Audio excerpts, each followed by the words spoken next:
Hello, subscribers. We have a very special guest with us today. It is none other than Dr. Matt Barton from Matchat. I am super stoked. This is going to be one of my favorite interviews of all time. I already know it. So, welcome, Matt. Yeah, thanks, DFortae. I have to say, I really admire your channel as well. Some really good gems here.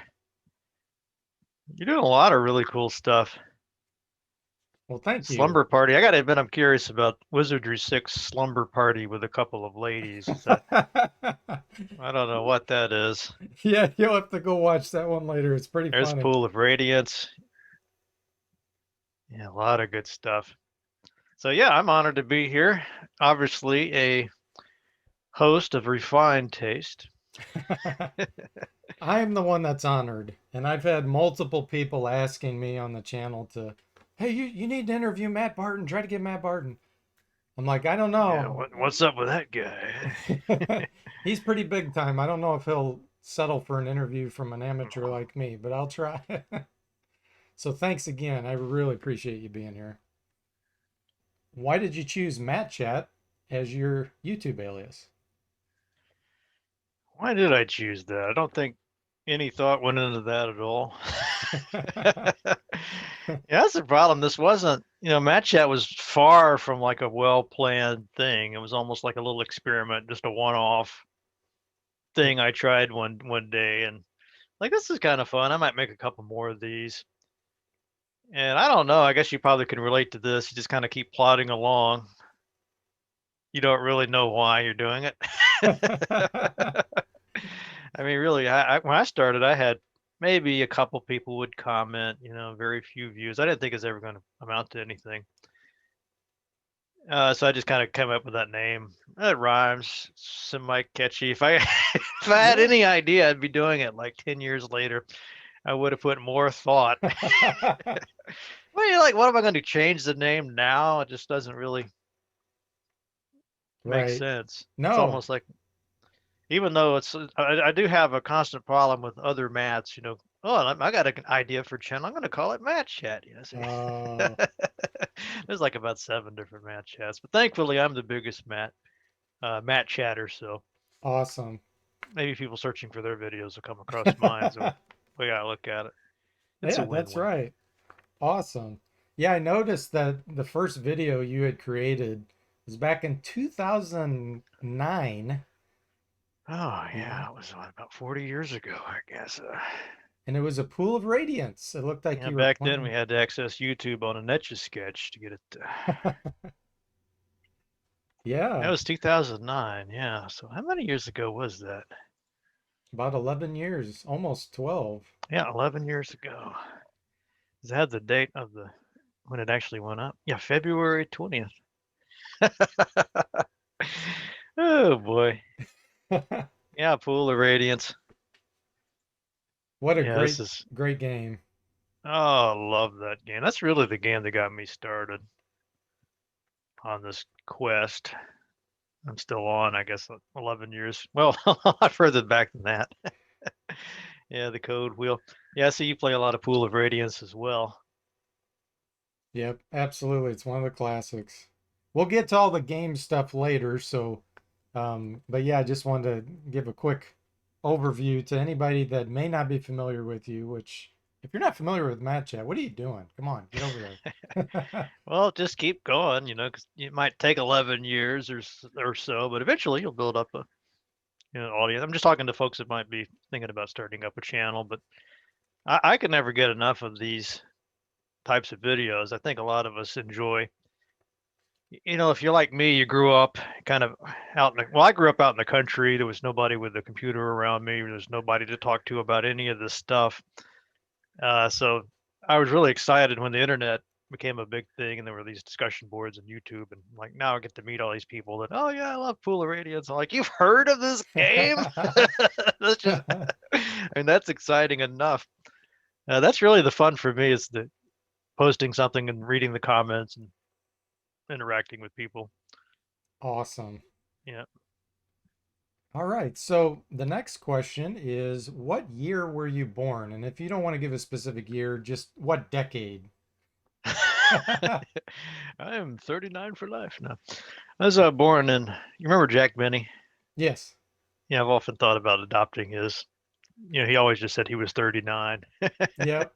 But no, me, I was born in 1977. So Same I year guess as that me. really, Yep. Same age. that's a good year. Good A year. bumper crop of nerds that year. That's right. Yeah, I Awesome. thought it was a good year because we kind of came into when we were kids, and then we had like the VIC 20 and the Commodore 64 and the personal computers. I think it was a good age. I don't think kids these days really have that anything like that where you had all these different computer platforms to choose from and the little clicks around the are you an Amiga guy or we didn't really have any Atari STs around where I lived, but I just remember it was Amiga and then of course the PC folks and what else was around? Maybe Macintosh. I never met anybody with a Mac other than the school. Right. Yeah, it was a fun time. Yeah, And then we absolutely. got to see the rise of 3D and the internet. And Yeah. we're old enough to know like what it was like before those things, which Oh, is yeah. Good old BBS. Were you into BBSing much back then? a little bit. The problem was growing up in the boonies. It was nobody over under a certain age will know what I'm talking about, but you had to pay these long distance fees. Oh, yeah.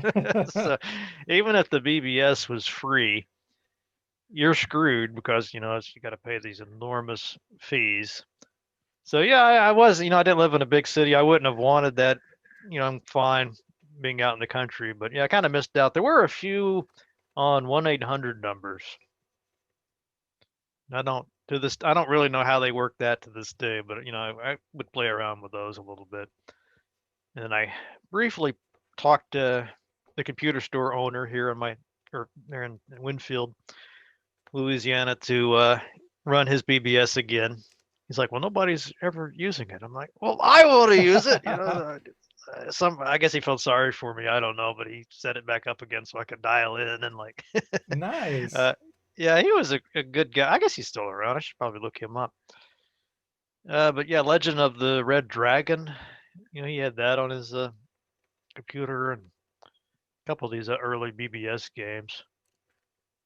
But yeah, that was a. I didn't really get into online gaming until college, and we would get on the mainframes and play MUDs and stuff like that. Nice. But yeah, I remember I definitely have fond memories of the little 2400 baud modem and the computer shopper. Remember that? Oh, Yeah, yeah. they just went out of print here very recently. Oh, did they? Yeah, I didn't even know they were still in print. I haven't seen them in a while. I didn't either. Wow. Maybe they went to like an online format and that's kaput as well. But you remember this thing? They're like Oh, telephone yeah. book size, Yep. huge things for like a couple of bucks. Yeah. And I Yes, think, didn't they have colored pages too? it was pretty much straight up ads. Yeah. But there was that is a little BBS section in there where you could look Hmm. at all the Hmm. different bulletin boards, and that was. I remember, my dad is also a big computer geek, so he was really trying to stoke my interest in computers. And we get this computer shopper, and he's always like, well, there's not a lot of BBSs in Louisiana. Why don't we start up a BBS in Louisiana? They kept floating that idea. So finally, we actually went through with it and got the set up a little thing. But the problem was with Computer Shopper, you had to have to get listed in there. Your bulletin board had to be running 24/7, Mm. and so we had like we didn't want to keep our phone tied up. Right, You might actually need right. to make a call. So yeah, that never really got too far off the ground, but it was still. I mean, just as I was just loving like learning about modems and connecting. You remember like Oh, yes, all yes. that? It was just the The geekiest thing ever. Oh yeah. Yeah, when I was in high school, my I was such a computer geek. My parents ended up buying me and my brother our own line, and then they had their own line. So we had me and my brother shared this phone line. So I started a part-time BBS, and like you said, you'd kick it off and the modem would connect and it would only be running for a certain period of time. Well, my brother would always want to make a phone call and he'd pick up the phone and all he'd hear is a the modem making noise. That's the weirdest sound. Yeah, he'd get so mad. Yeah, it can make Oh, you drop your calls and stuff too. yeah, I would. All right. So you already mentioned Louisiana. So I know you're a native to Louisiana. Louisiana. So is that where you live now? Sportsman's paradise. I think Minnesota. Well, that's where I grew up. Moved to Florida for a few years and then swang up to Minnesota, little city. I guess it's small city. I don't know the exact term for it. It's a lot bigger than the place I grew up. St. Cloud. St. Cloud. It's always rainy or snowy. Mm, We get, the nice thing about living up here is that when spring comes and summer comes, everything just looks so green. It's fantastic. It's like all your growing seasons concentrated into a few, maybe about 7 to 8 weeks. nice. Yeah, but I've been living here for about 15, 16 years now. Awesome. And for those that don't know, what is your primary profession? English professor. I don't know Nice. how I ended up doing that. Wasn't planned? No, it never was planned. The only thing that was planned was I remember when I was a kid, I loved the show Doctor Who, Hmm. and I always thought that'd be really cool to have just to be like the Doctor. I just thought that was the coolest thing. Like, so I remember thinking, what do I need to do? What's the easiest thing? What's the easiest way, to Yeah. get this doctor title? Well, if you could become a medical doctor, but that means medical school, and that's a pretty serious thing. You don't do that just because you want a couple of letters. So, well, what's the other options? Well, you could be a professor. Now, that sounds a little better, and yeah, you could do English. Hey, yeah, and it fits right in with the old RPG. You can, Well, yeah, and I mean, I growing up, I loved reading, especially science fiction and fantasy, and like a lot of people who end up being English majors, my thought was I would love to write my own novels one day and be a novelist.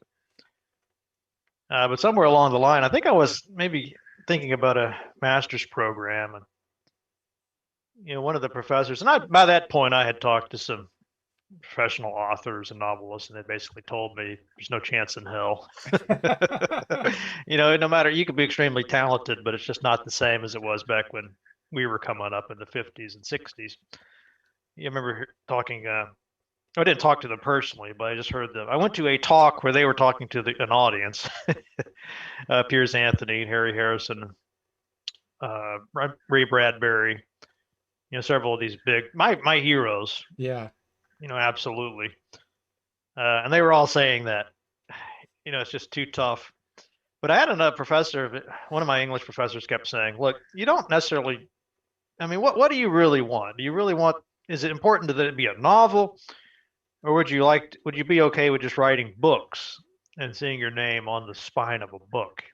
Does that sound, because he had published some stuff in English, and I thought, well, that would, I was kind of thinking, well, I don't know, that's not quite as cool, no, but okay, we'll go with that, I suppose. So I just learned basically how to write, and that's what rhetoric and composition is really about, is learning to write well and be able to teach people how to write. And then I was writing, of course, Dungeons and Desktops and vintage games consoles and honoring the code. So I kind of got to, yeah, there we go. So I feel like that's a pretty close to writing a fantasy novel. I mean, even the cover art. Yes. Yeah, Robbie Sambit painted that Pretty good likeness there. Yeah, it really is. Dragon and Awesome, awesome. now, do you know what DFortae? I bet you know what famous game box that painting is riffing on. First edition Advanced Dungeons and Dragons Monster Manual is what came to my mind when I saw it. Let me see if I can. There we go. Yes, yes. Yeah, so this was I think it was a game, and then there's a novel based on this novelization. Good old Pool of Radiance. But Yeah, yeah, that was my idea. And Robbie was able to execute that. I figured that was a better cover to try to do than Curse of the Azure Bonds. I don't know if I could. I don't know if I could pull that off. You gonna wear the little bikini too, the metal armor bikini? See, everybody knows that one. But really, the Savage Frontier games are even more, a little bit more. Oh, it's funny. Yeah, the Yeah. first, I think that's what Clyde Caldwell.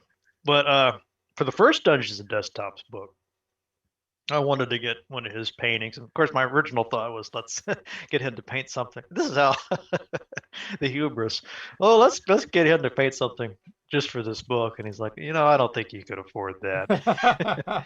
uh, but here's something I didn't know. I had no clue about this, but he's like, I could. Why don't you could just license one of these paintings I've already done for Wow. Dragon Magazine back in the day. I had the rights to that, and it was I don't remember the exact what he charged, but I mean it was very reasonable. Like Wow. that's a hell yes. Yeah. I'd Awesome. love to have that. I don't know why people don't do that more often. I didn't know about it. That's Yeah, interesting. very. I mean, that was a lot better of a deal.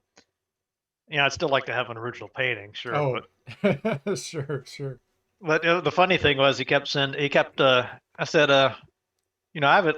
You've got this extensive, basically gallery of paintings. I mean, hundreds. Do you have any? And I told him about my book and what it was about, and I said, do you have any suggestions from your oeuvre?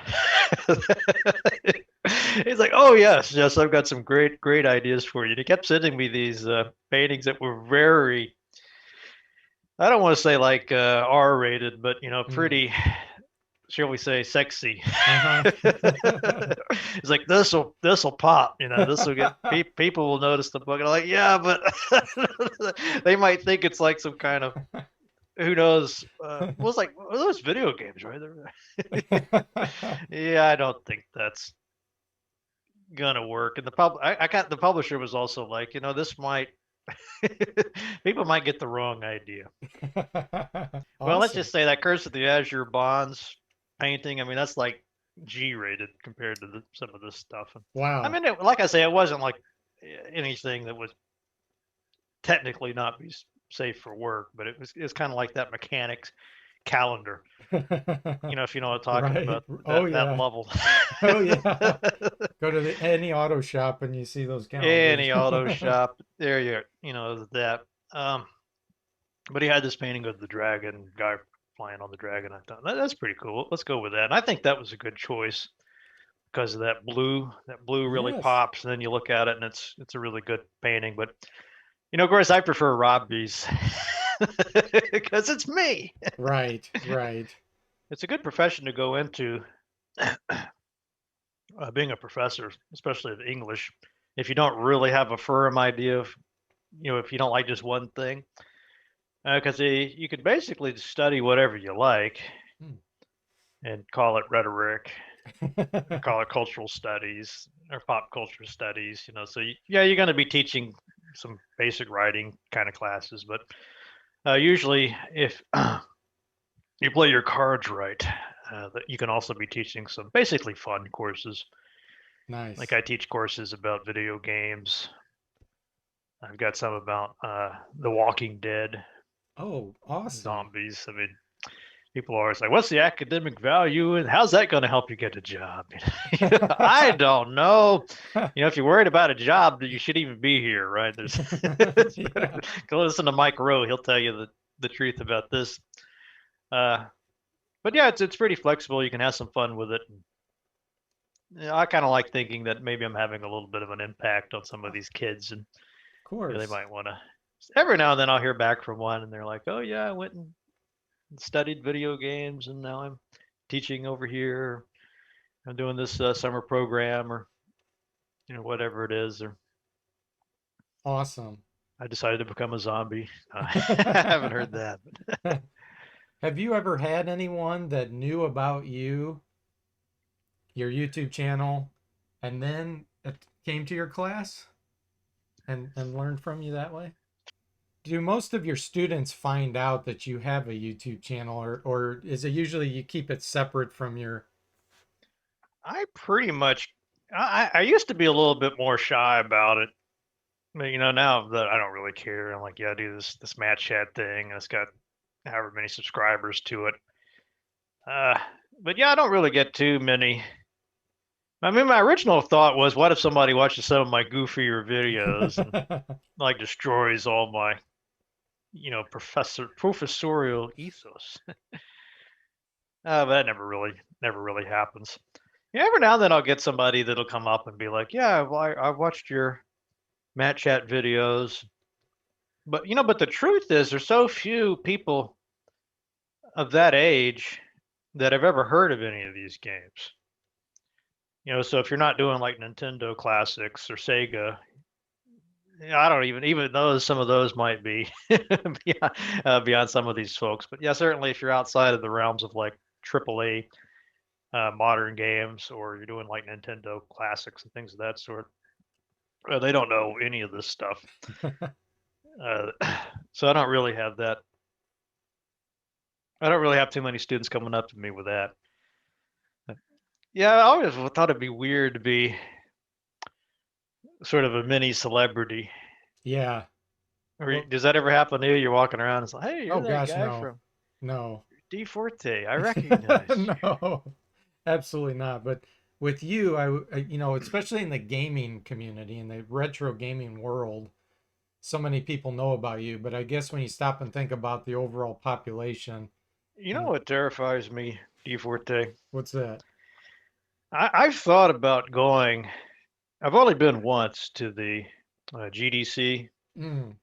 I mean, of course, now it's kind of a moot point. We'll see what happens. But I always wondered what it would be like. And that was when I went, it was way before Matchat, any of these interviews. I mean, I was nobody. But I always wondered what it would be like to go back there now. And I would probably be seeing at least a few people Oh yeah. that I've interviewed, Yeah. and maybe people but my fear is that somebody that I've interviewed like years ago would be like, "Oh, look, you're Matt." And I would not have the memory. Like, who is this person? God, it's like right on the tip of my tongue. Yeah, that's understandable. Yeah. Because you don't really see these folks too much to put a face to a name. I know the name, Right. I know what they did, but just looking at them and Right. listening to them, I might have to really think for a few minutes about who this. Yeah. But what an awkward predicament that would be. Yeah. Hey, you. You. Yeah. How are you doing? Oh, that's funny. No, I totally understand that. I guess you could use age as an excuse because you've been doing this so long. It could have been an interview from 8, 10 years ago that No, you know. that's true. And a lot of these folks, I mean, I don't want to say they look alike, but some of the, you could kind of say, well, that, I don't know. And people look a little different in life than they do on video anyway. Oh, yes. I've only had it happen one time. I remember being in this old computer store, I guess you'd call it, old electronics, and they were selling a lot of old Nintendo games and PC games. So it's a very specific circumstance, but I'm here in this little shop in St. Cloud, and I'm looking. They had some old PC games, and DOS games. It was pretty cool shop actually. LGS Electronics, if anybody cares. But there was a dude in there. I kind of halfway expected the owners of the store to know something about it, but no clue. But yeah, there was a guy that kept looking at me. Long haired, probably about my age. He finally came over. He's like, "You're Matt Barton. You're the Matchat guy. I've watched all your shows, all your channels, and blah blah blah." I thought, wow, this feels very surreal. I bet. But yeah, that guy, I guess he had known about me for a while, but didn't realize we lived in the same town. Wow. Yeah, that was probably a real shock for him. I mean, just imagine, Yeah. one of someone that you have idolized or watched for a long time, and you just turn around and there they are. Just the thought of that's kind of mind blowing. You're that guy from YouTube. Matchat, yeah. Well, I mean, the kind of stuff we do, I don't think there's that.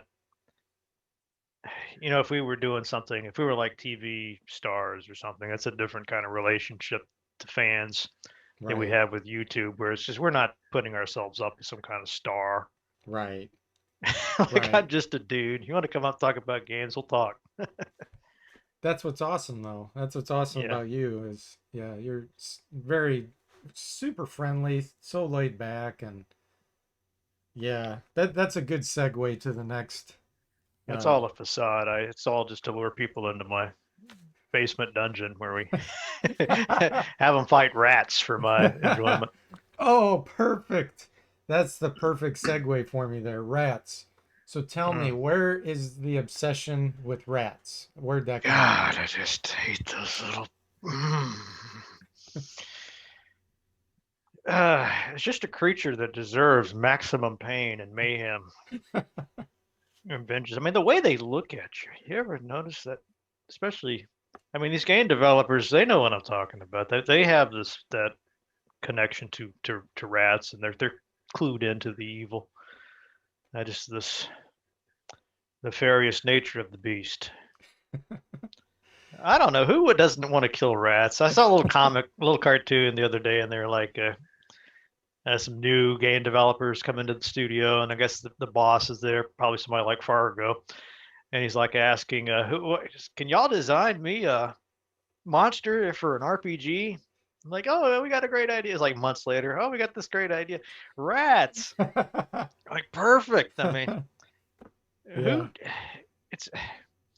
I mean, if you want to get serious about it, why I think rats make sense. It's one of those creatures.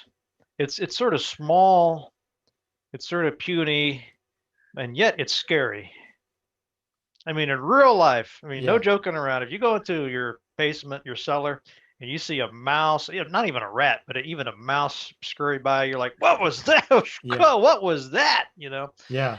And then you like see them up, might see one up, and especially a rat. It's kind of a bigger, Yeah. nastier critter. But you're like, that thing might have a disease, and maybe it's gonna bite me. I mean, it doesn't really seem all that scared of me. Right.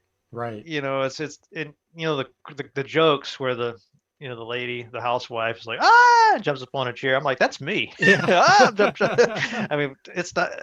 That's just kind of this primordial fear. Maybe Yeah. even goes back to like plagues and stuff. But there's just something creepy Yes.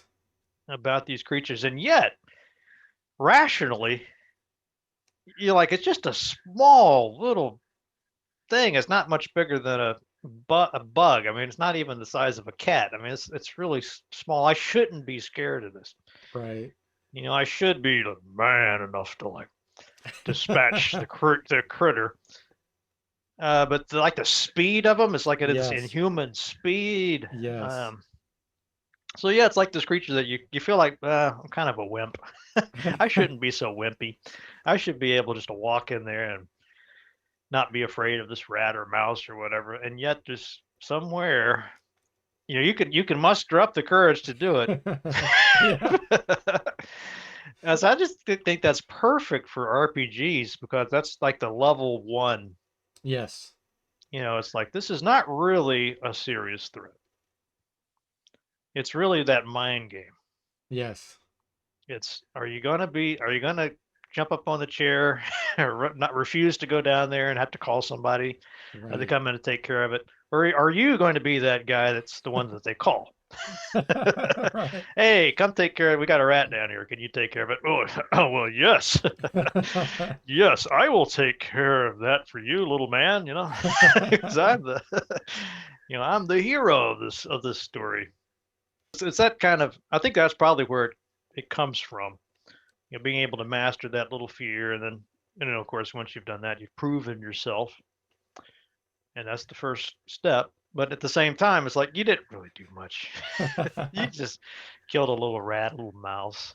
Yeah. Don't get too cocky. You Right. know, there's a dragon coming later. It's not Dungeons and Mice. But yeah, that was the big problem I had with the Elder Scrolls game. I thought that was ridiculous that they basically have you killing a dragon right off the bat. Yeah. Like what? This is not this is not what D&D is about. It's not I'm God. Look at me. Right. It's I'm like this guy trying to overcome fear of a mouse. Getting from that point to now, years later, now I'm fighting a dragon, Right. and I'm definitely not feeling like a god. I'm feeling like, man, am I going to survive this? All the fire. Oh my god.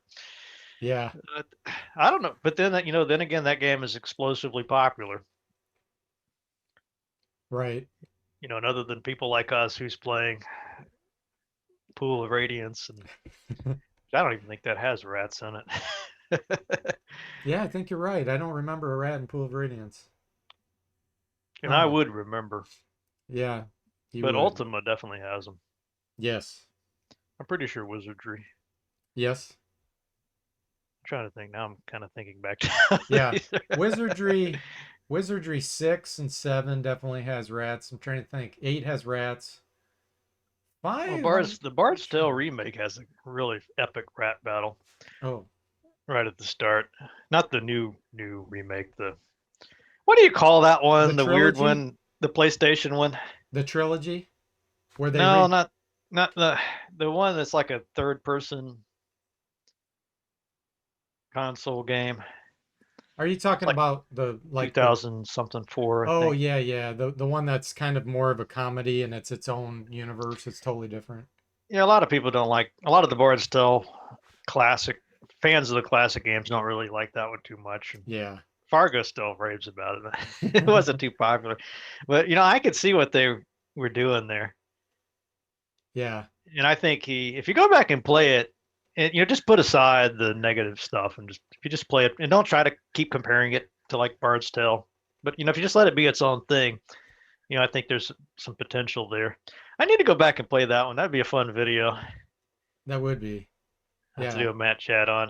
It's almost like the Dark Horse Bard's Tale or Yes. Black Sheep. Yes, There we go. absolutely. Yeah, so that's a good segue to the next kind of area of the interview is so on your channel, you do all kinds of different things on your channel. You do reviews, you do interviews, you do let's plays. Out of all of the different types of things you do, what is your favorite category of thing? I don't know if I could really even answer that. It's hard to say because I mean they're very different in terms of feel. I do kind of enjoy I mean, of course, it's fun to do the play videos because I'm playing a game and trying to come up with some fun commentary, trying to be insightful, You always are. if you will. Those are fun to do. The interviews, I mean, that's where you learn stuff. Or I learn stuff anyway, and it's cool to hear people's insights. That's a little bit less predictable, as you probably know, because you never really know how hard it's going to be to get somebody to talk. That's why I think it's a good strategy, like yourself, to find people that are doing like YouTube videos or people. If you're talking to somebody that does the stories for games, a writer, Hmm. anybody associated with narratives, I mean, they're always great. I mean, guess what? They better be. Yeah. They're supposed to be telling stories. But yeah, I've had a lot of people on there just extremely brilliant expert programmers, just genius, literal genius intellects, and man, just getting those folks to open up. I mean, it's just little 1, 2 word answers. Yeah. Very tough. So I guess there's a little bit of excitement, or is it excitement or is it anxiety? I don't know, but there's definitely a lot more random stuff with the interviews. You never really know what's going to come up, and you're hoping, I guess, for that story that they haven't told before, Yes. or that idea that just occurs to them that you can capture. Right, right. That's why I love Fargo. He's great to interview because he never comes in like a script, and you ask him something and you could tell he's like thinking about it. Yeah. And you're like, what's he going to say? I mean, anything could Yeah. come out of this guy's mouth. Yeah. That's phenomenal. But I've chatted with quite a few fun people, and I guess that's probably my favorite. I guess now that I'm thinking about it, is when you're interviewing somebody and it's going really well, and you kind of realize this is probably somebody I would be friends with. If we were at a convention, we'd be just hanging out, Yeah. shooting the breeze, and we're probably going to connect on Facebook or something, and it's like a new friend. Yeah. That's awesome. Yeah, I've learned so much Yeah, from your interviews. I have learned more from your interviews than any other source um anywhere. Books, online. I mean, your interviews are just tremendous. So anybody watching this that have not seen Matt's videos, you got to go check them out. I mean, it's incredible the you really information that have comes out. to. I mean, I'm not trying to toot my own horn here. It's not about me. It's just about these developers and designers and producers and writers and musicians. I mean, I can't tell you how many of these folks have been like, this is the first time anybody's ever interviewed me. Yeah, it's crazy. Like you're kidding me. It's crazy.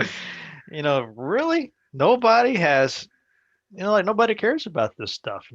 It was even back in the day when they were making these games, they might have gotten a magazine or Right. two that would just send them some questions and they would answer their questions over, I guess, probably mail, Yeah, yeah. not even email, just regular mail. But yeah, a lot of these folks, they've never really sat down with somebody who wasn't, part of their team or a Right. professional in the industry, Right. and just talked about this stuff. And it takes a lot of courage for them sometimes because they're not. This is something I just now thought about this. How a lot of the other industries, if you're talking about television or radio or whatever the case may be, books, a lot of these folks are pretty good at talking about what they do. They do it a lot. Whereas with game development, a lot of these folks, it is a very solitary thing, and maybe they don't communicate very well. Genius with the coding or graphics or whatever it is they do, but not really comfortable. It's like the stereotype almost Yeah. of the nerdy, geeky, not a kind of shy Right. type, so that they're not used to it. So it doesn't make necessarily for uh, ideal person to have on camera, I guess, is what I'm trying to say. It's great for if you want the facts, you want the stories, Mm-hmm. if you actually care about the thing, Right. which is our audience. Yes. Yeah, just thinking, I was looking here at you've got a review of Darklands on your site, and that's a game there. I remember talking to the designer of that game, Arnold J. Yes. Hendricks, and he is a very touching Mm-hmm. interview for me because he's like, I'm doing this, but I'm just gonna tell you, I got this stutter, and he was very sort of reticent, Mm-hmm. to do the interview, and I was like, look, nobody is gonna care. No, I guarantee nobody's gonna comment. Right. They just want to hear this because they love Darklands. Yes. Yes. This will be, people are gonna love this, chat. So stuff like that. I love to do. But that's something he probably wouldn't have done it. Right. Yeah. And he sadly passed away not too long ago. So I'm just like, man, if I'd been just a couple years too late, That's that would have right. never been recorded. That's right. And there's so many of these folks that I can't interview everybody. Right. Yeah, so get in there. No, you do it. You do it the best. And how do you get in touch with these developers? Do they reach out to you? Do you reach out to someone that knows someone? Well, a little bit of everything. You have to pull out all the stops. Like I say, I'm a little bit of a idiot, I guess, when it comes to picking people for these things, because I like to go for people that did like great games back in the day, and they maybe I don't care if they haven't done anything for 10, 20 years. If they've got no intentions of ever going back to the games industry, I couldn't care less. Right. I like to talk about the good old days basically and what it was like, the history Yeah. stuff. But that's a bad way because those people usually don't have much of a reason to want to go on a channel. Like what's in it for them basically. so, so the people that want to come on, it's always people that have some new thing that they've just done. They're trying to promote it, some remake or some iPhone, Right. Android thing, and it's just not really all that interesting. But you're kind of like, well, okay, if that's what it's going to take, to get this person on, fine. And you're hoping that and I think they kind of understand this intrinsically. So usually what happens is they'll want to talk about the new thing for a while, Hmm. and then you can start delving back into the stuff that really is what you want to talk about. Nice. So you kind of have to play that game a little bit. Mm. But yeah, that's the easiest way. Uh, I'll give you a recent example. Somebody I've wanted to have on the show forever is Ken Williams. Ooh. Sierra. You know what I'm Yeah. talking Oh, about. yes. Yes. Legend. Yes. I mean, my dream would be to have him and Roberta Williams on the Oh same chat. gosh. I'd just love to see how that dynamic. Your views would go to 1 million right then. Well, you can't ever count on that. I've had some big names on before, and nobody even seemed to notice the video. It's a crapshoot It is. in terms of that stuff. But yeah, I thought that the reason I'm kind of hopeful that maybe the chance is coming is somebody told me he's put out this book. It's like a memoir that he's trying to promote. So I'm thinking now might be the time to see if he would be interested in coming on. So I'm planning to see if I can contact him soon. Oh wow. But yeah, that guy, I guess you could say he contacted me. I mean, I've tried to contact him repeatedly, but how do you do it? I mean, Yeah, exactly. you uh, you talk to a real journalist, and they're like, "What do you mean? How do you do it? You get a phone book, you look them up, and you call them. Oh wow. Like just cold call somebody in a phone wall."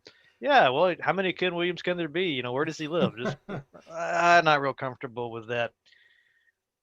So I try to find him on Twitter.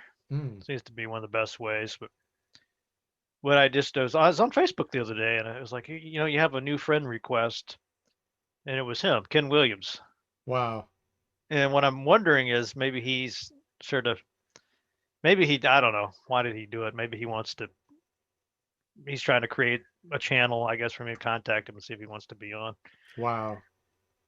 Uh, but yeah, probably more than anything, it would be people who know people. Yeah. I'll put out sometimes on my videos. Sometimes I'll get an email from a fan, and he or she will be like, "Look, I really want you to talk to so and so," and I'm like, "That'd be great.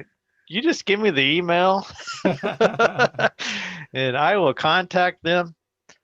And yeah, it's kind of sounds like a joke almost, right? But they do it.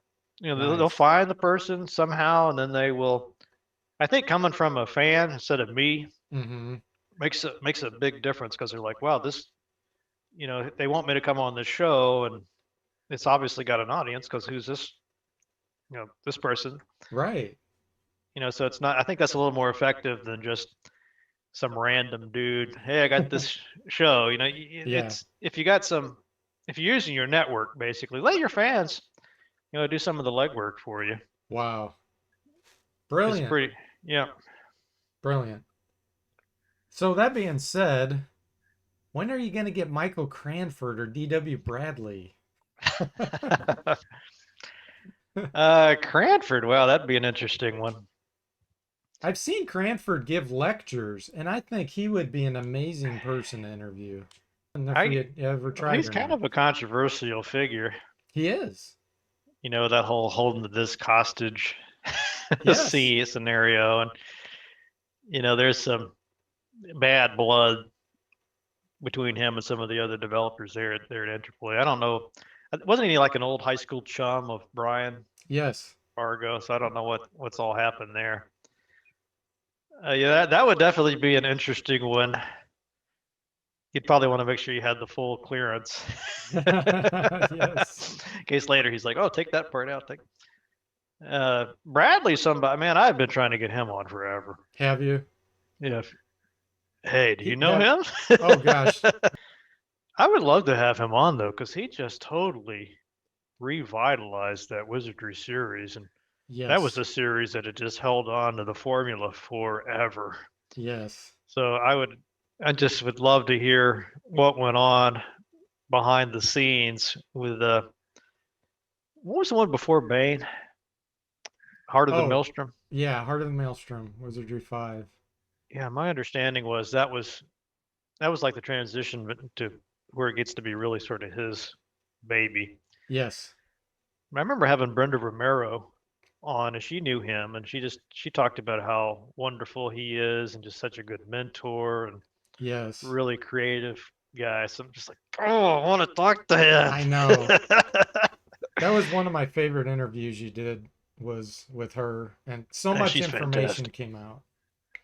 Yeah. Yeah, But yeah, yeah, very sincere. No BS. yeah, Yeah, she's great. she is amazing. Of course, married to John Romero, who's also what a character he is. Yes. He should have his own reality show. Oh man. Yeah, the both of them together. Yeah, that would be crazy. Have you ever met him, No. John No, I Romero? haven't. Yeah, I've met him a couple of times. He was one of the first people in the industry that I ever feel like I clicked with in terms of these professional developers. But we were in San Francisco back when we thought this thing was going to explode all over the place. That was what Matchat one comes out in 2009. So I guess it's probably around '07, '08, something maybe a little bit earlier than that. There was this really bubble, I guess, of people interested in publishing video game books and doing video game documentaries, and the idea was this is going to be the next big thing. And so this Hollywood producer, not a really big kahuna or anything, he's like, let's do a documentary based on your vintage games book. So we're just seeing like, oh man, we've made it now. We're in the big time. Go to San Francisco, go to GDC, all paid. But out of all those people we talked to, people like David Crane and where's Todd Howard? Not yeah, Bethesda. Yeah, he was there. But the one that just really stood out was John Romero. Totally, there's just nobody like him on the planet. Yeah. It's just like he's just this dynamo. Mm-hmm. So freaking smart. And it's not that awkward sort of Uh-huh. intelligence, just really has the people skills, has the IQ, the passion is just not a good enough word. I mean, it's just he's just electrifying. Mm. You get him talking about Doom or any of these topics, and just like sit back, and it's almost like more than the human brain can process. You just kind of start to get like saturated, I guess. Yeah, yeah. It's So yeah, intense. that's a you should definitely talk to him if you ever get a chance. I mean, such a nice guy. I mean, I remember after he showed up a little bit late to the interview session, and we only had him scheduled for like something ridiculous, maybe like a half hour or so, but he ends up staying for like 2 hours, and our camera guy kept saying, "Look, I'm only on the clock for so long, and do we want to sort of roll over into other interviews?" So we didn't really know what to do. But I remember him. He knew we were kind of wrapping up. John did so, and I was there with Bill the Judas. He says, "Hey guys, what are y'all doing after this?" Oh, I don't know. It's like, come out with us. We're gonna go out and have a steak dinner, and you Wow. can meet some of my other friends. And Wow. I'm like, man, this guy's probably going to invite us over to his place next, to see his collections and stuff. But yeah, just you can't find a friendlier. If he knows that you're interested in this stuff, Mm. because he did give us a little test. Ah.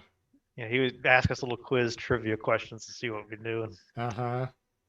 I remember one of the weirdest ones. He had I guess, an iPhone, and he handed us the earbud. He's like, "Can you tell me what that game is?" Oh. And I don't remember what it was. I wanted to say he's obsessed with the Apple II, Hmm. so I figured it was an Apple II game. But I wanted to say that was like Spelunker. Hmm. Seemed like that's what it was. But anyway, we knew what it was. Nice. He's like, "Man, you're the real deal." You're not a poser. Well, that's the thing. So many of these people, I guess, they come out of college and they could be doing games, or they could be doing football or hockey. They don't care. Right. They don't have any special love of this stuff. Right. They're not real. I guess, not to sound like a prideful or anything, but this is not really their world, Right. Yeah. which is good and bad in some ways. But Yeah.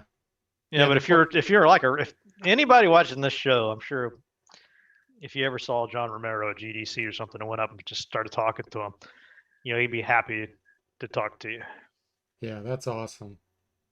Just don't be a poser. Yeah, exactly. So out of all the interviews that you have done over the years, you just mentioned John Romero. Are there any others that just stick out to you where you're like, oh gosh, yeah, I remember that interview completely? Oh man, there has been a lot.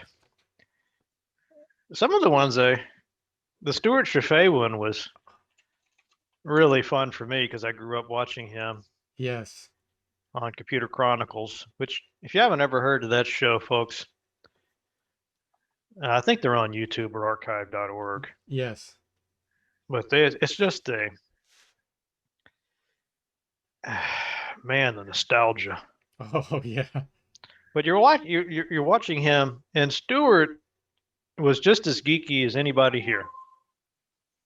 But he's like interviewing the stuff people when it was brand new. Yes. You're like here's the guys that did the Amiga. Yeah. Yeah. Or here's the electronic. There was remember Deluxe Paint Mm-hmm. Mm-hmm. on the electronic arts. Like and Stewart is such a smart guy. Like he knew this is a cool thing, Yeah. and there's something different about this. I don't think he gets nearly enough credit, really. Mm-hmm. Uh, but yeah, you're watching that through his eyes. When this stuff was brand new, and for me, that's just again just electrifying. Yes. Watching those old Computer Chronicles, and I love just the kind of the charm of it. And Oh it's yeah. very sort of late '80s, early '90s. Yes. Amazing. And Gary Kildall on there with him, a good Oh decent. yeah, Yeah. yeah, that was a good one. I've done some sad ones where there was a lot of emotion Right. going on. Kevin Saunders was one. The Chris Taylor interview. That one got 46,000 views on that one, where he talks about the fall of gas-powered games. Man, a lot of people commented on that, and he was just having one of those days. He just had to lay off all these people. He's probably feeling like crap. Just wanted to talk to somebody, and he's like, "Hey, Matt, you there? Let's do a chat." Yeah. Yeah. I think I'd interviewed him before that or something. Did I interview him before that? I wanted to say I did. Yeah, I did. I interviewed him 9 years ago. So 2 years later, So I interviewed him, just straight up interview, nothing standard Matchat. But then 2 years later, he had just laid all those people off, and I guess he remembered my show. I was just honored that, he came to, out of Mm, all the outlets, so many of these guys, yeah. they quickly forget the little guy. I mean, you are just a stepping stone, a temporary thing. Not so for Chris Taylor. I mean, that's somebody he's like, I appreciated Yeah. you doing that interview back in the day, so I'm going to come to you for this. That's And awesome. you put this on your channel. I'm not going to go to the what I call the cool dogs. Right. That's And so, awesome. yeah, I mean, I mean, it's terrible what happened to him, and Right. it's very sad and very poignant. But at the same time, I think it says something about him that he cared. Yeah. And it He says a could have lot just, about you too. well, Because he picked you, so that tells a lot about you too. So well, maybe he thought I was sincere and exactly. not just out for ratings or whatever people do this for. Yeah, no, he knew you were passionate and that you love this and you love what you're doing and it shows. And yeah, another reason why I love your videos so much because you know all this stuff and you really do your research too ahead of time. I'm always impressed by some of the things you know, and you'll even say something to the person you're interviewing, and they're like, "Wow, you've really done your research." Well, I'm trying to think of when I don't ever notice that being the interviewer, I guess. Yeah, I have heard that. I think it's just my insecurities and shyness Oh working for my favor because I tend to over prepare for everything. Do you do that too? no, I don't have that problem. Oh man, if I it's I'll sit there and freak out about a couple of days before and start trying to figure out, Hmm, okay, what's this guy? I'll read all the standard stuff, but then my fear, which is really proven to be kind of unfounded, but I guess it still works well for me. But I'm always worried that I'll be asking the same questions hmm, that they've covered in other interviews. So I don't know why I even worry about that. Who cares? But I'll try to go back and look at all their previous interviews they've done. And it's kind of a useful thing to do because sometimes you'll notice, especially if it's a crappy interviewer, they'll just like cut them off. Like you could tell they just cut this person off right when they were about to go into something. Maybe it was nothing, but I feel like, maybe I will put that in my notes and we'll see if there's more to that story. right, It's a little kernel, but it's a possibility, right? right. So I'll do that. I'll try to read their, if they did magazine interviews, you can sometimes find those, but usually just doing just a standard Google search for interviews, and then I'll look at all the games they've done and see some of these I haven't ever even played. So I'm like, man, I have to at least appear to be. Maybe I'd ever even heard of this game, but let's see if there's something about it that might be unique or novel, or sometimes it didn't go over very well. That's Right. usually pretty safe. It sounds like an unsafe topic. Like, let's talk about why this game failed.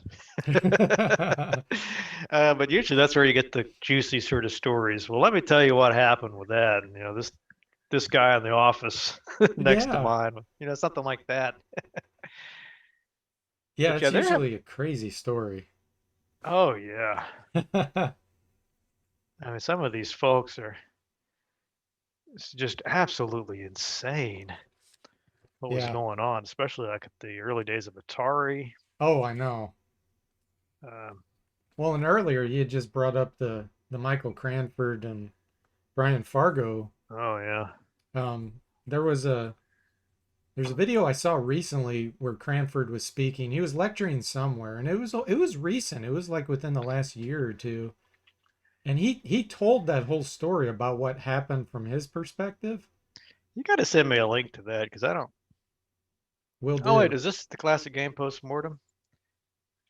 It might be. Oh, GDC got it. Oh, I guess he's giving a talk. This was a lecture somewhere. I Oh, thought it was, I see it. Yeah, it's classic game postmortem, The Bard's Tale 1 and 2. I seem to remember when this came out. I think I was too busy to watch it at the time and put it in the watch later yeah. bin and then forgot. Oh, but So yeah, I will save that and watch that. Yeah, but go ahead.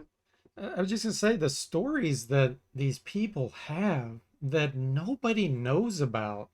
It's just so amazing to watch them come out in these interviews. Well, And it was a new era, and the money was yeah, growing at a. I always say is the more money you have, the more BS you have, the more drama you have, and you get to a certain level. I guess it kind of once you start to get responsible people and other suits come in and stabilize everything, you lose all the creativity yeah, and innovation, but it's more stable. right. Whereas somebody like Cranford back in those days, I mean, this was like the Wild West. Yes. You didn't know what the heck was going to happen. Uh, they didn't know this game might flop, and that's it. We're all going home. Or those people, if you go back and look at the magazines, every other issue is like, well, this. When will the video game fad end? Right. Right. Are RPGs dead? RPGs are dead. It's like, give me a break. This again. Right. But yeah, those especially with that game, the Bard's Tale being this, they must have known this is going to be big. Yeah, This is and something. This is something special here. right. It looks a little bit like Wizardry, but it's more accessible. It's got it's better graphics are better, obviously. And that's continues to be what most people care about. But it had the record style, Mm-hmm. Mm-hmm. album art. I mean, think about the boost that would have given to a game developer Yeah. back then. I mean, we're not talking about putting this game out in a plastic bag like Right. your sister did the cover art for it. Right. Right.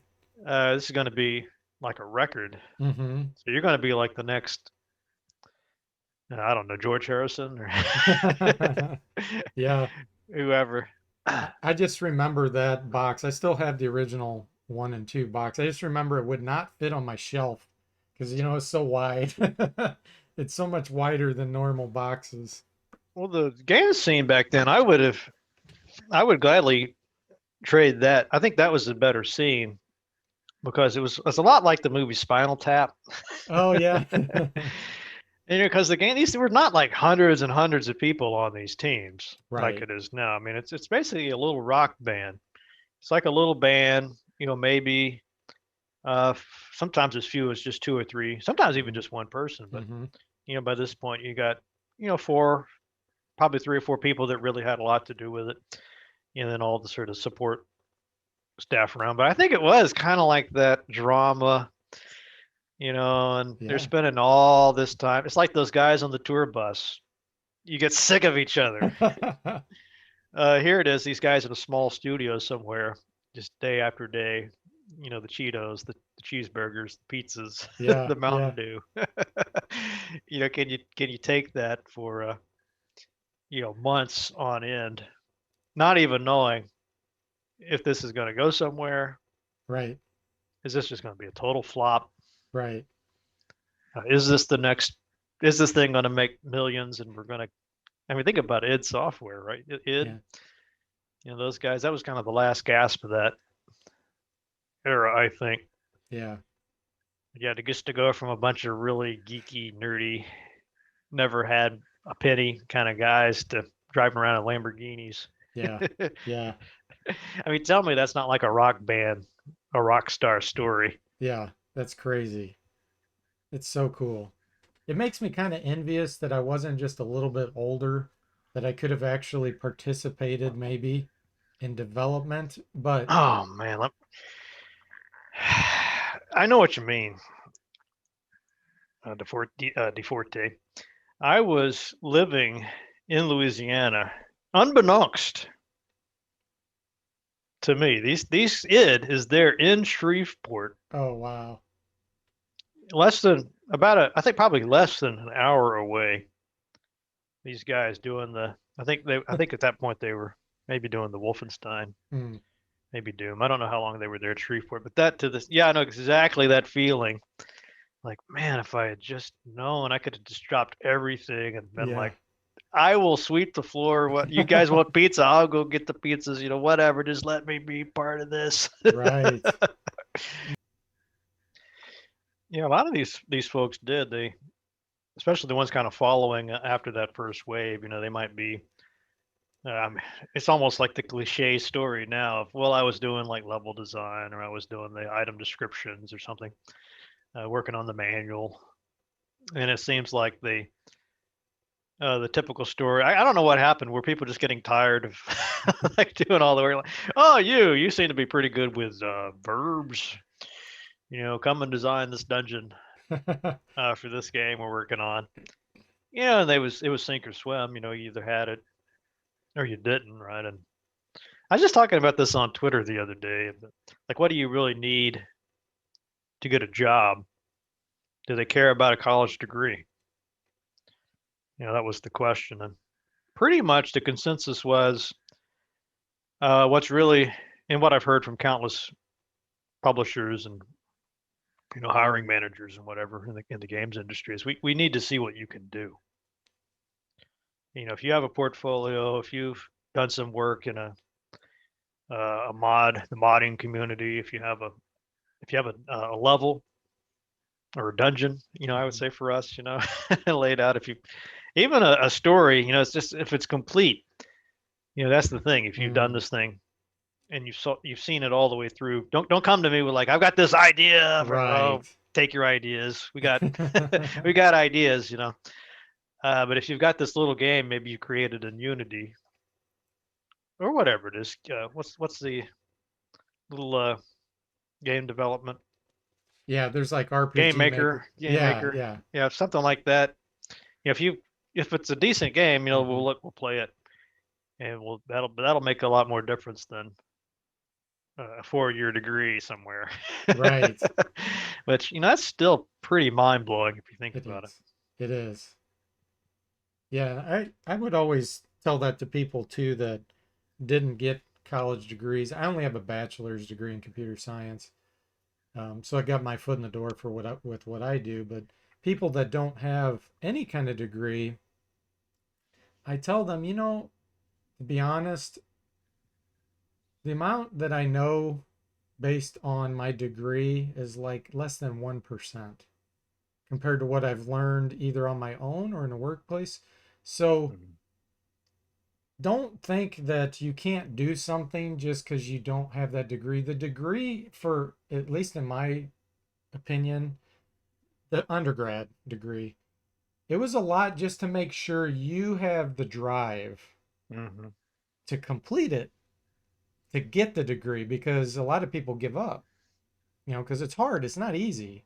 And so that proves to people, yeah, you can put in effort, you can put in a lot of drive, and you can complete something. So that goes hand in hand with what you were saying about, did you make a game? Do you have something completed where you actually took that idea and translated it?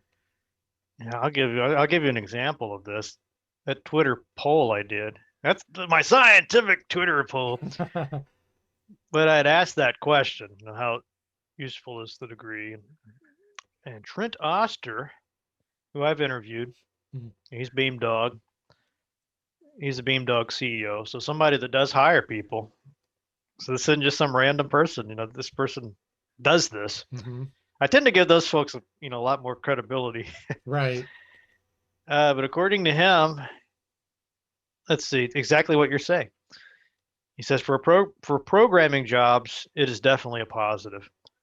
In general, a degree, if nothing else, demonstrates an ability to undertake a large endeavor and see it through. Yep. So there it is. It's that commitment. It's can you actually get the job done, or are you just flaky? And as Yeah. soon as this is, I think what happens to a lot of people is that they don't realize how boring Mm.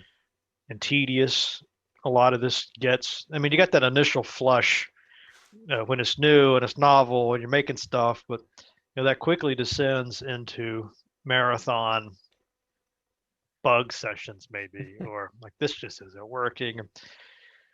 I got so many other things I'd rather do than work on this game today. uh, and the struggle of trying to keep track of where this project is at any given moment, and I think that's why there tends to be all these, uh, I guess, binge sessions or like Hmm. marathons and all nighters. Just because if you do take a break, you go take a week off, you forget everything, and you lose so much time trying to like get back on Hmm. track to where you were. Yeah. But who can do that? Right. If you're married, and family, and a job, and Right. that's the problem I've always run into when I'm trying to do my own games. Is just I can't do it. I have to stop and like grade papers for 2 weeks. By the time I go back, I'm like, oh God, now I got to relearn everything. Mm, This yeah. is very you know, you know what I'm talking about. Yeah. Yeah. But I Yeah. would err on the side of, if you do have that degree, and if you play your cards right, there's no reason you can't be building up a portfolio. Hmm. A lot of these I've been trying. Of course, know the computer science professors here at St. Cloud pretty well. So we're always talking about like, well, what about this game industry? And they hate games. Like, well, there's your first problem. You totally don't. I think they see. Well, I'm very curious what your experience was like, because here it sounds like the real computer scientists, they kind of, it's almost like beneath them. Oh, yeah. Yeah, it Games are was frivolous. We're yes. like serious science here. Yes. And my experience, yes, is exactly that. There was one professor I had that liked games, and it's because he taught AI. Hmm. So he taught an elective artificial intelligence class. So he liked games, but the rest of the professors, they either never did any real development in the real world. So they were, they knew all their subjects and they were very philosophical, but they weren't in the industry, or they were all business, Yeah. make about making business systems and, yeah, no games. That's childish. I mean, I'm sure that they've got the best interests of the students at heart. Like, we want you to be able to get an actual Right, nice, safe job. right, It's kind of like going into a music program, right, wanting to be a rock guitarist, and they're like, "Well, maybe you should work on this cello." And right, right. it's probably slim enough. I don't know. I guess that analogy kind of breaks down because it's it's probably better. My guess is it's easier to get a job in computer science, some kind of computer related industry, than it would be a music. Uh, but yeah, I think that's the problem though, is really the marketing Hmm. of the program, because the kids are coming in. I want to make games, Right, right. and I was this was me in college. Yeah. I was when I was thinking like, what do I want to Hmm. major in? I don't know. I'm a stupid kid. I I like writing. I like games. I like computers. Hmm. But I don't remember if I was talking to somebody, whatever the equivalent is of a guidance counselor, recruitment person there at the college. I remember talking about computer science. I didn't even know what that was. I think Hmm. my question was, what do I need to do to make games? They're like, well, there's, computer science, and then there's business information systems and all this stuff. And I'm like, that doesn't really sound like computer games to me. Like, what kind of classes would I be taking? Hmm. Well, there's like 2 years of COBOL. Like COBOL? What the hell is that? And it was just like so far removed from anything. I'm like, I would be better off just getting one of those like Sam's teach yourself, C plus plus or whatever it is books. Right. So I'm it seemed like it would be a long time. I guess the stuff would be useful. You can answer this question better than me. So how useful would your computer science? You said not really. You didn't really learn too much in the classes. I I did learn a lot, but I was the kind of kid that did a lot on my own. Like when I came home from school in high school, I wasn't out playing sports or hanging out, doing that kind of stuff. I was on my computer. I was playing RPGs. I was trying to learn how to program. Nerd. So, yeah, complete nerd. So that's why I was saying if you do a lot of things on your own and are self-taught, Yes. the college degree filled a lot of gaps that I had. So things that I was not interested in, it forced me to learn it. So it was really good from that perspective. But based on overall knowledge, what they teach you is a lot more limited. They only have 4 years, and you only have a certain amount of time. So that's what I meant by that. But Yeah, I think that's absolutely true. And that's true of most fields, I feel like. I teach a lot of business communication classes, and the computer scientists are actually always they're trying to get their students to take more of my classes. I'm trying to get my students to take more of their classes because I'm like, everybody needs to know the basics right, of computers. right. But yeah, that's what I tell students all the time. Look, I don't know. You're going to learn most of what you need on the job. Mm-hmm. So don't get too hung up on like what exact button do I push? Right, That sort of question, because they might not even, maybe you're using PowerPoint there, maybe you're using Google Slides, or who right, knows what right. else. I mean, the important thing is just the concepts, Mm-hmm. and most of that stuff, other stuff, you can learn on your own quite easily. But yeah, I've gone back and forth about this question. I mean, you certainly, I don't know about you, but I definitely needed the time to mature. Yes, And yes. the social skills Mm-hmm. were huge. Yes, And being around, I think the most powerful thing to me was just being around people that wanted to learn, yes. had ambition, and were excited about the topics. I mean, that's what was happening at these game studios as well. But I wasn't part. I was not like anybody was inviting me, hey, do this. But just being around that, it's kind of a contagion. You're right. It's contagious, right? This excitement for the discipline. So yeah, I wouldn't trade that for anything. But if you're not, you can't just sit back and say, well, I'll just take these courses and then I'll be set.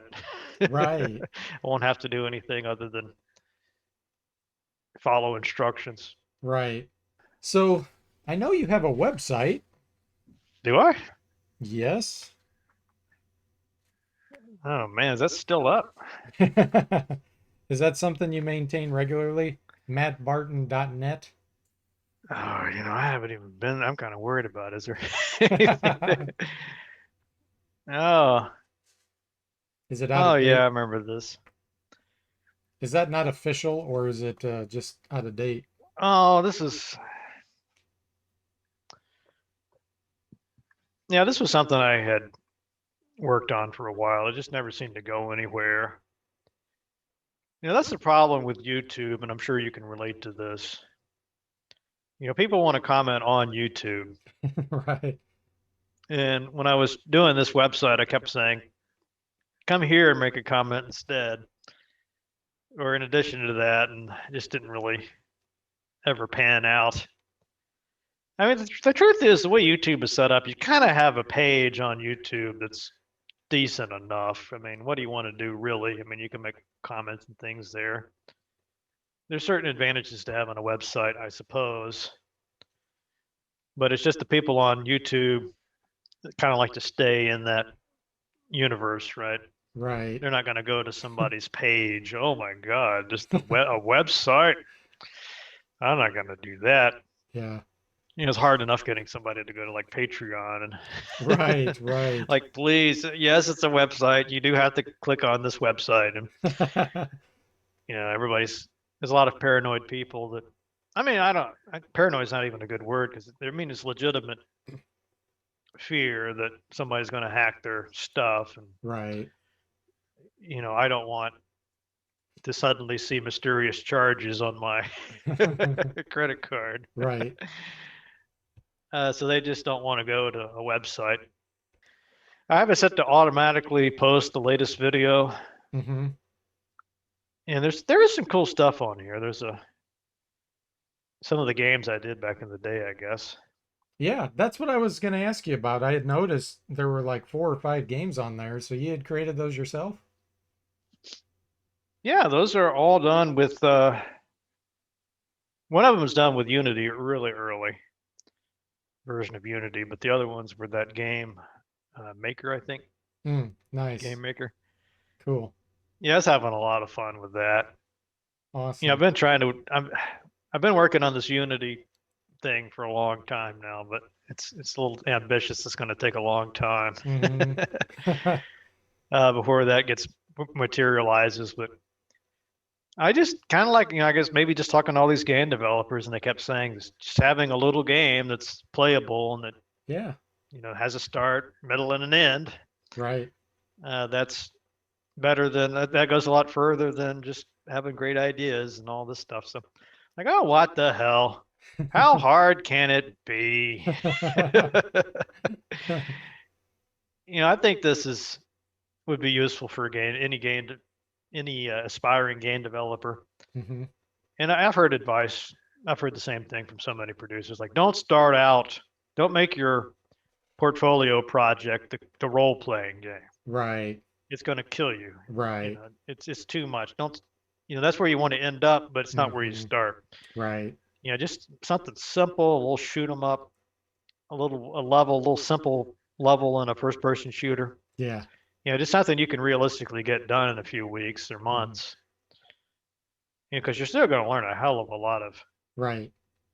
useful things, even if it's not that exact game that you wanted to make, right? Yeah. So yeah, as I was making all these, in the back of my mind was I'm just developing the skills that I'll need later Hmm. to make this bigger game. Nice. But So is that something we could expect from you in the future, maybe? A larger game of some kind, RPG? I hope so. I'm always very wary of promising anything, or Right. I don't want to be the next Star Citizen. Right. Not that it'd ever be anything like that, but yeah, that's been my dream for a long time. But I still feel like I'm not quite sure because Unity. If you work, have you worked with Unity? No. I think the danger of working with Unity, especially as a solo developer, is it kind of makes you feel like you could maybe do more than might actually be feasible. Yeah. Right? Because you see all these, you go to this asset store and you're seeing all these packages, and it makes it look like, well, all I have to do is, buy this little thing for $20 and Right. install it, and now I've got, stats, or now I've got, Hmm. 3D animated rats running around. And sort of, it makes it look a lot easier. And you're just thinking, oh, it's just a simple matter to Right. download the assets. Oh, and you kind of have a picture in your mind. Right. Oh, what you want the level to look like, and it just. I guess what I'm trying to say is it's not quite clear to me yet what is just wishful thinking versus what I'm actually going to be able to do. Right. But I am impressed with what I have been able to do so far. Nice. That's what gets you addicted to this, right? Because you're like, well, Yes. that was relatively easy. I thought the other game developers do doing this.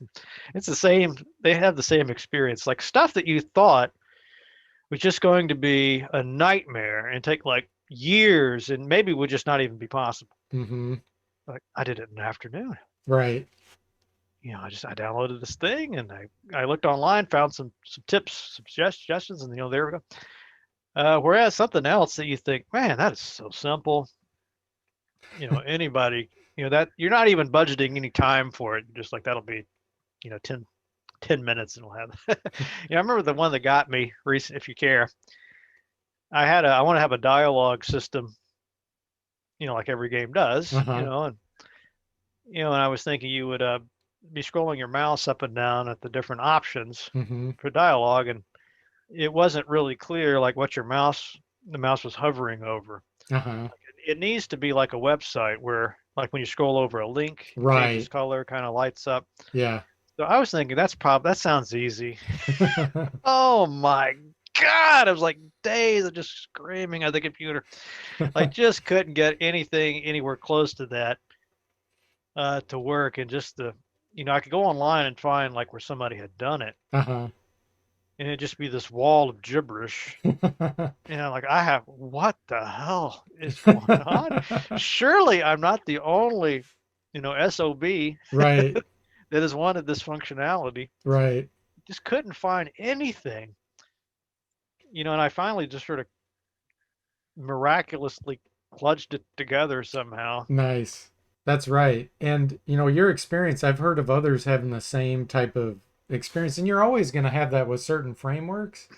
They're designed for certain things, and they can be excellent at certain things, and other things, like you just said, that seems simple, that it's not really supported, and you have to come up with all these workarounds and jump through hoops and stuff. And Yeah, the big one to me was the save game.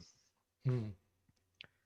I just, again, being somewhat of an idiot, I suppose. It's like, oh, saving a game. Oh, of course, that'd be easy. But you really don't think like, well, what does it actually mean Right. when you save a game? What does that actually? How does that actually work? Right. I just never even thought about it before. Yeah. About the closest I got to anything like that in these games is like a high score. Yeah. And the problem you can also run into with Unity is, well, let me just download an asset. Oh, look, here's the save game thing.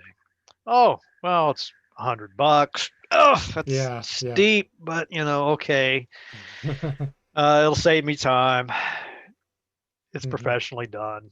Right. But then it's always that these asset developers are insane. They always assume that what you're looking for is this full featured suite. Right. It's like Adobe Photoshop on steroids for everything.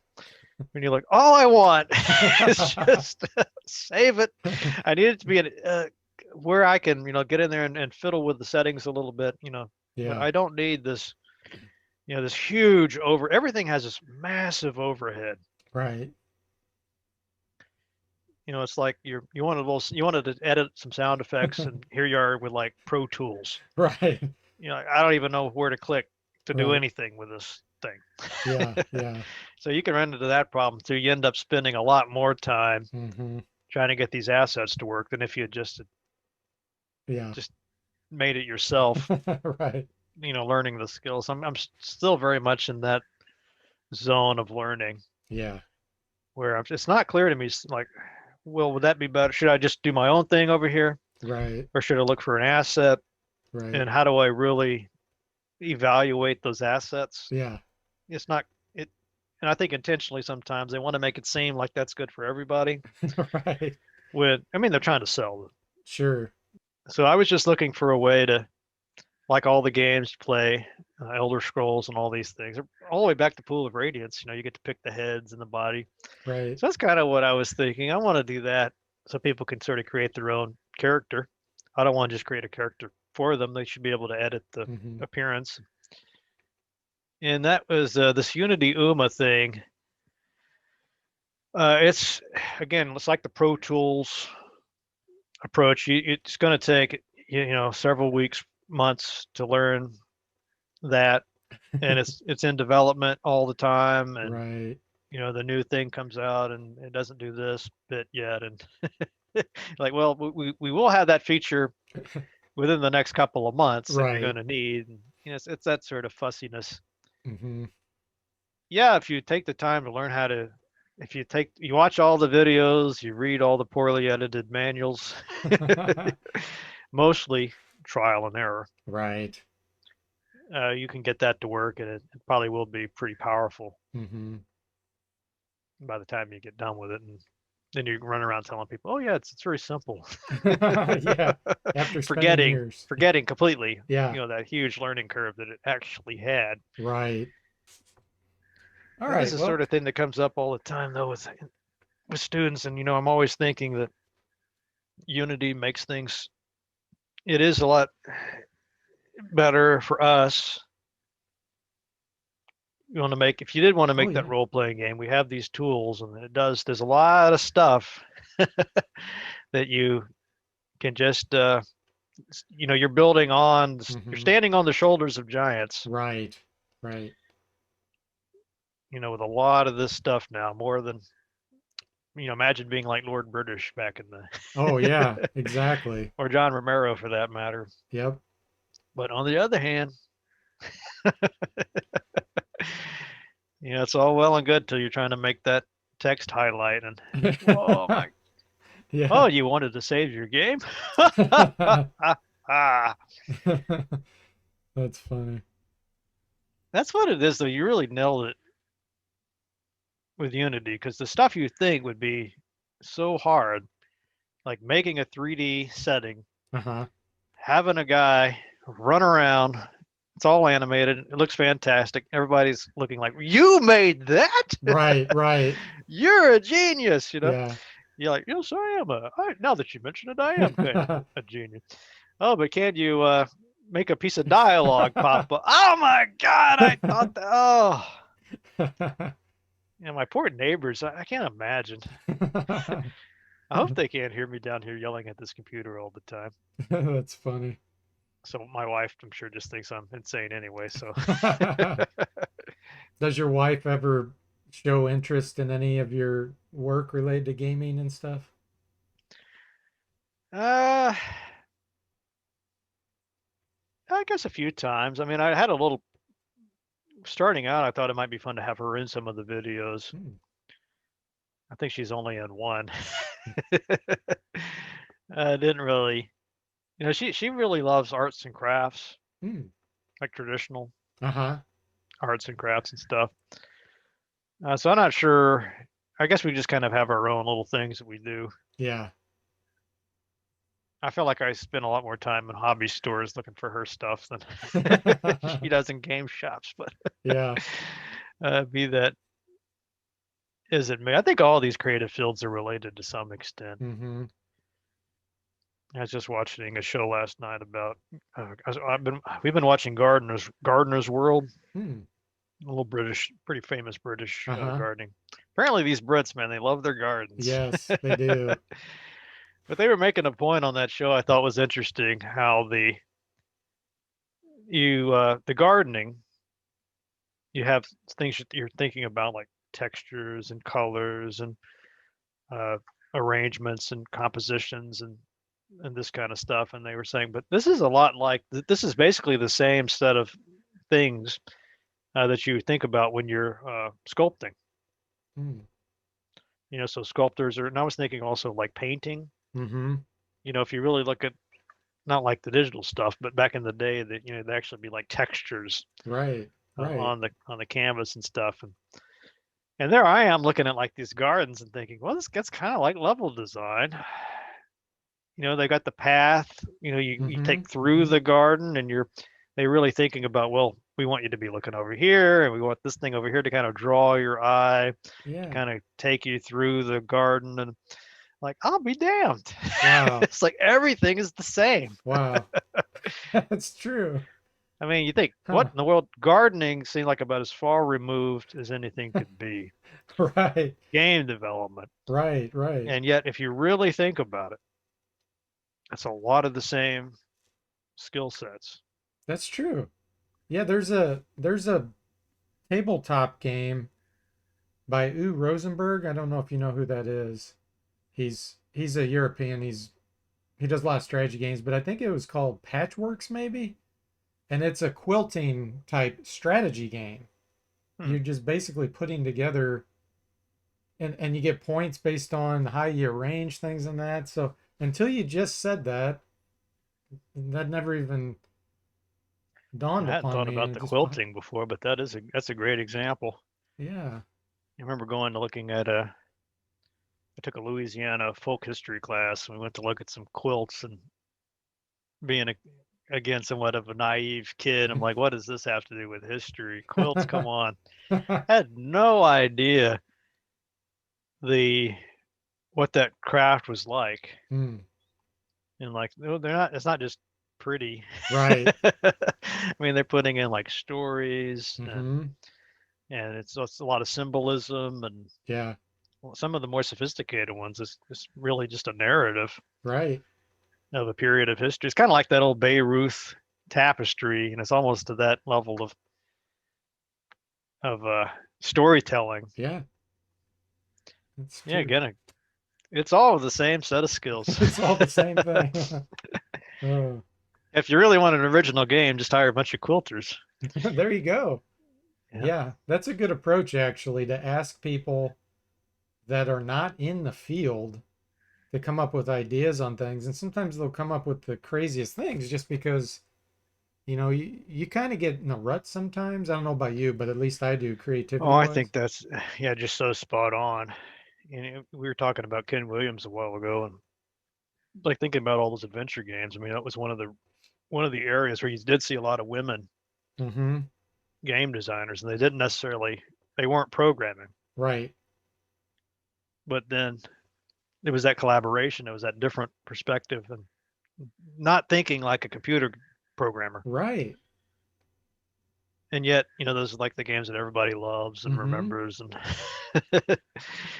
the King's Quest, Quest for Glory, Oh yeah. you name it. A lot of husband wife teams Yeah. That's awesome. in those days. All right. Well, one question I've been dying to ask you is, so in your videos, you have a drinking horn. And at the end of your video, you usually make a noise with it.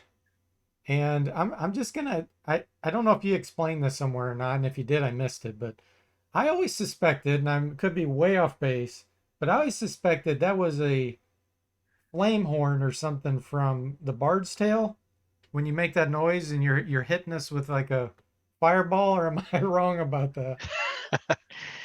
That's a good theory. It's probably as good of a theory as any. Yeah, yeah. Now that you mention it, that probably is where it came from because the bard still he's got a drinking horn, doesn't he, or Yeah. a glass? I kind of when I was a kid, I used to love watching that Bard's Tale intro movie, if you could call it that, cutscene. Uh-huh. It's a little bit before. It's probably not the best term to use, but yeah, just thinking about being a bard in that tavern, and it's like you're the storyteller, sort of the game developer, Uh-huh. that's setting up the player. Of course, all these so many Dungeons and Dragons campaigns start off in a tavern, Mm-hmm. and it's the musician, the bard comes in, and with the quest, right, or the story.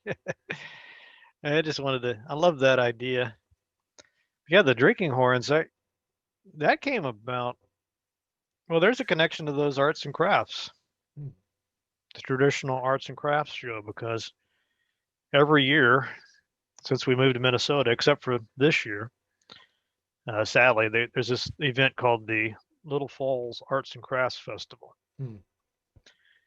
And there is a guy at that festival who is utterly unique. Put it that way. I mean, this guy looks like he just stepped out of a time warp, some kind of Viking era. Oh wow. I mean, he's big, burly, I mean, picture Viking. Uh-huh. That is what the beard, the hair, just exact. Uh, and so all this other stuff at the craft festival. Who cares? It's not my thing. I'm not, like wreaths and stuff. Like, what the heck is that guy selling? Who is this guy? Who's this guy? And I think he just kind of made kind of moonlit at this festival or at this whatever you call it, because normally he's at the Renaissance Festival, Hmm. and I think he does a lot of Vikings, the football related kind of merchandise. But anyway, he's there with his setup, and he's got these swords and axes and helmets and all that kind of stuff. And but the thing that caught my eye was he had these drinking horns, and I thought that would be an excellent prop, for Matchat, because it looks very distinctive. Uh-huh. It's it's not a weapon, Hmm. so I could bring this. If I ever wanted to travel somewhere with this, I could Right. bring. Wouldn't be an issue. Uh, it's kind of bizarre. It's just Uh-huh. something it looks. It is something like that. Yeah, exactly. So I thought, yeah, I'll get one of those, and then later on, many years after that, I met him again. I think we were talking on Facebook, and I told him, look, I've been using your drinking horn in all these videos. And Hmm. he's like, really? That's Hmm. cool. Let me look at your videos. And so he watched a couple. He's like, you know what? If you're going to be doing this, if you're going to be featuring a horn, my horns, I want you to have a really nice one. Mm. I thought, is he giving me the horn? No.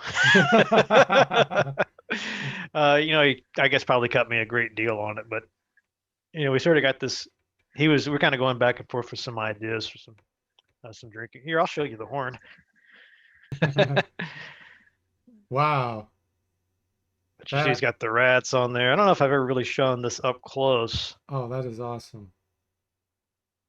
but yeah, he was saying that this would be Wow. very difficult for him to make this.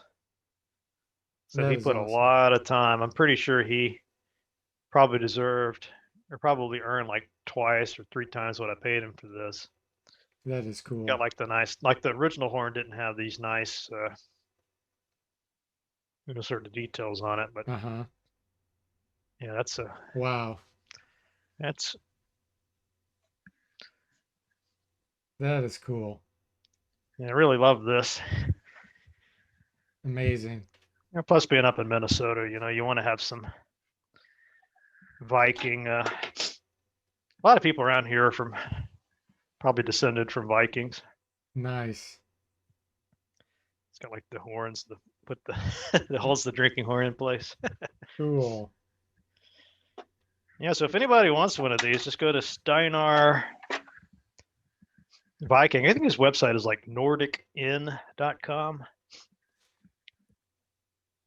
So it looks like he's changed the name of his website. Nordic Inn, House of Steinar. So it's steinar.com. S-T-E. I'm just now thinking it's kind of like Stein, like a drinking Stein. It's Stein, Steinar.com. And he's Nice. got blowing horns and drinking horns.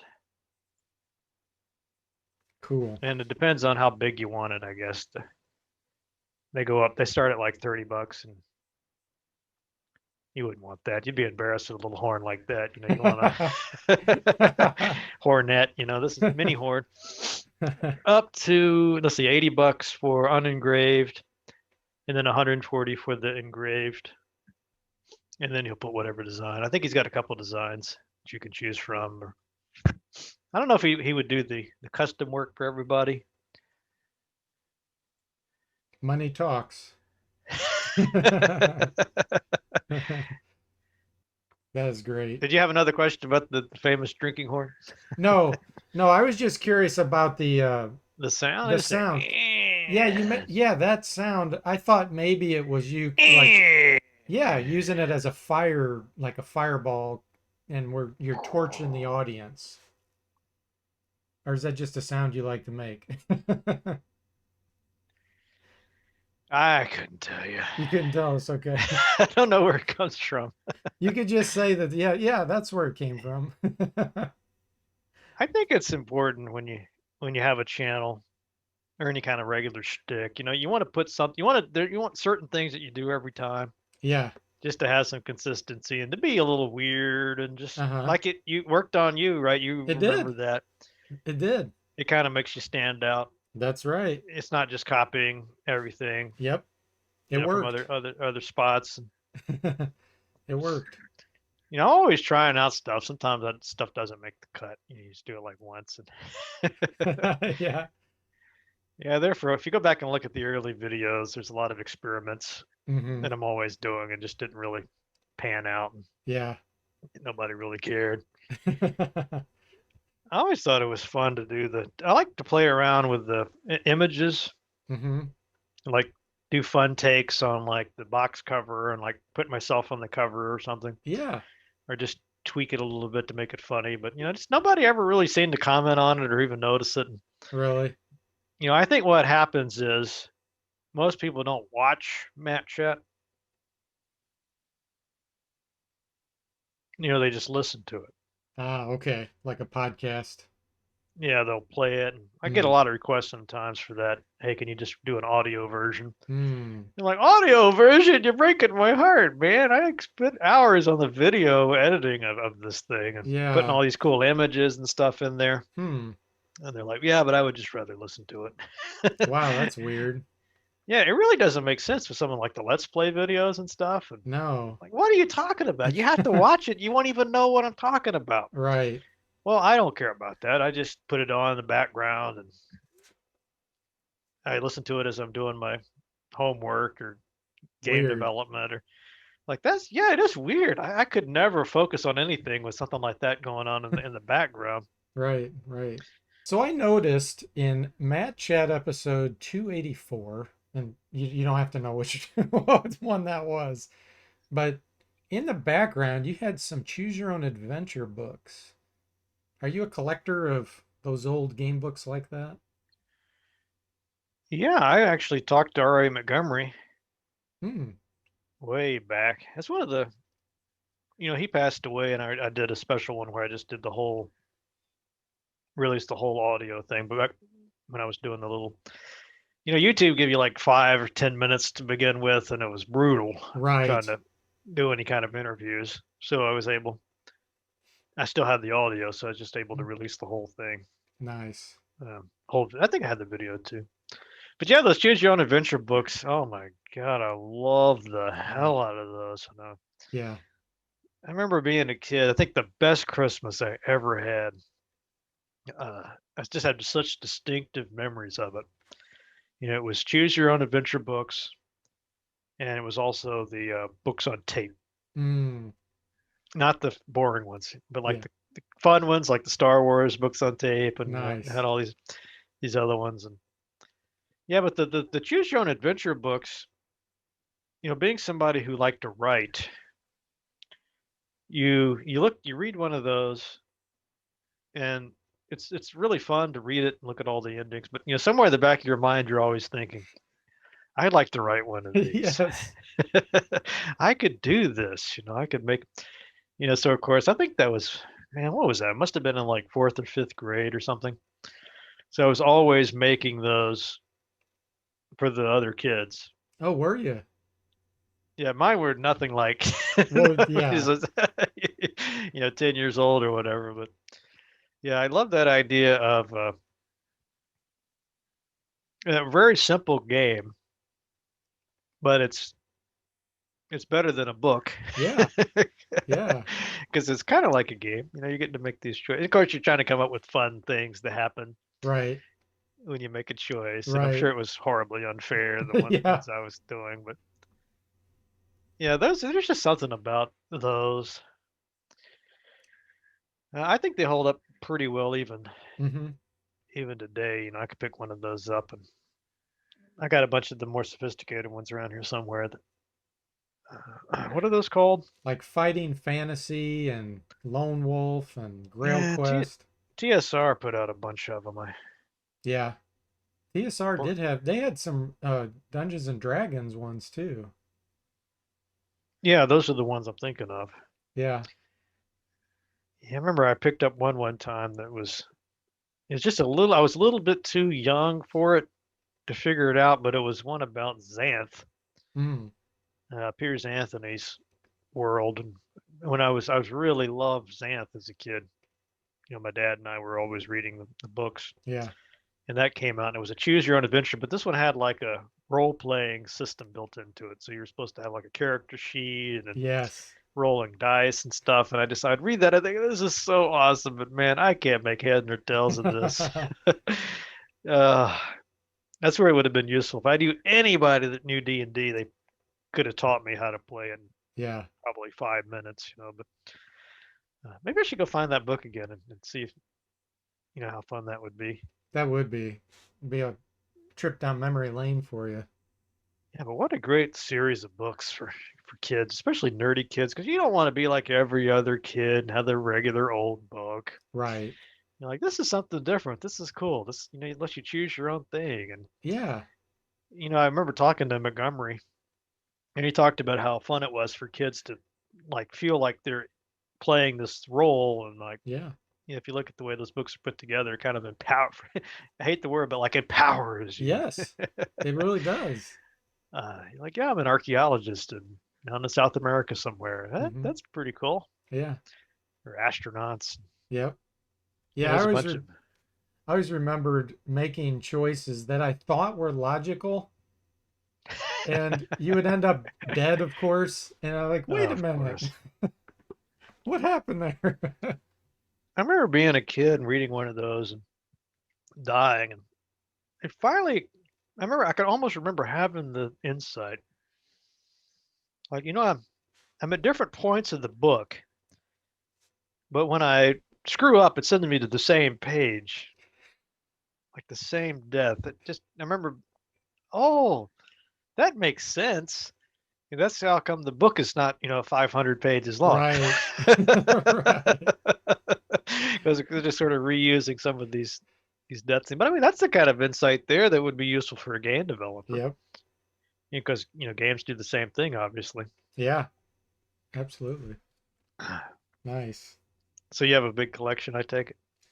I have a decent collection. I'm not like a fanatic where I have, every single game book, but I've got a lot of parts of series.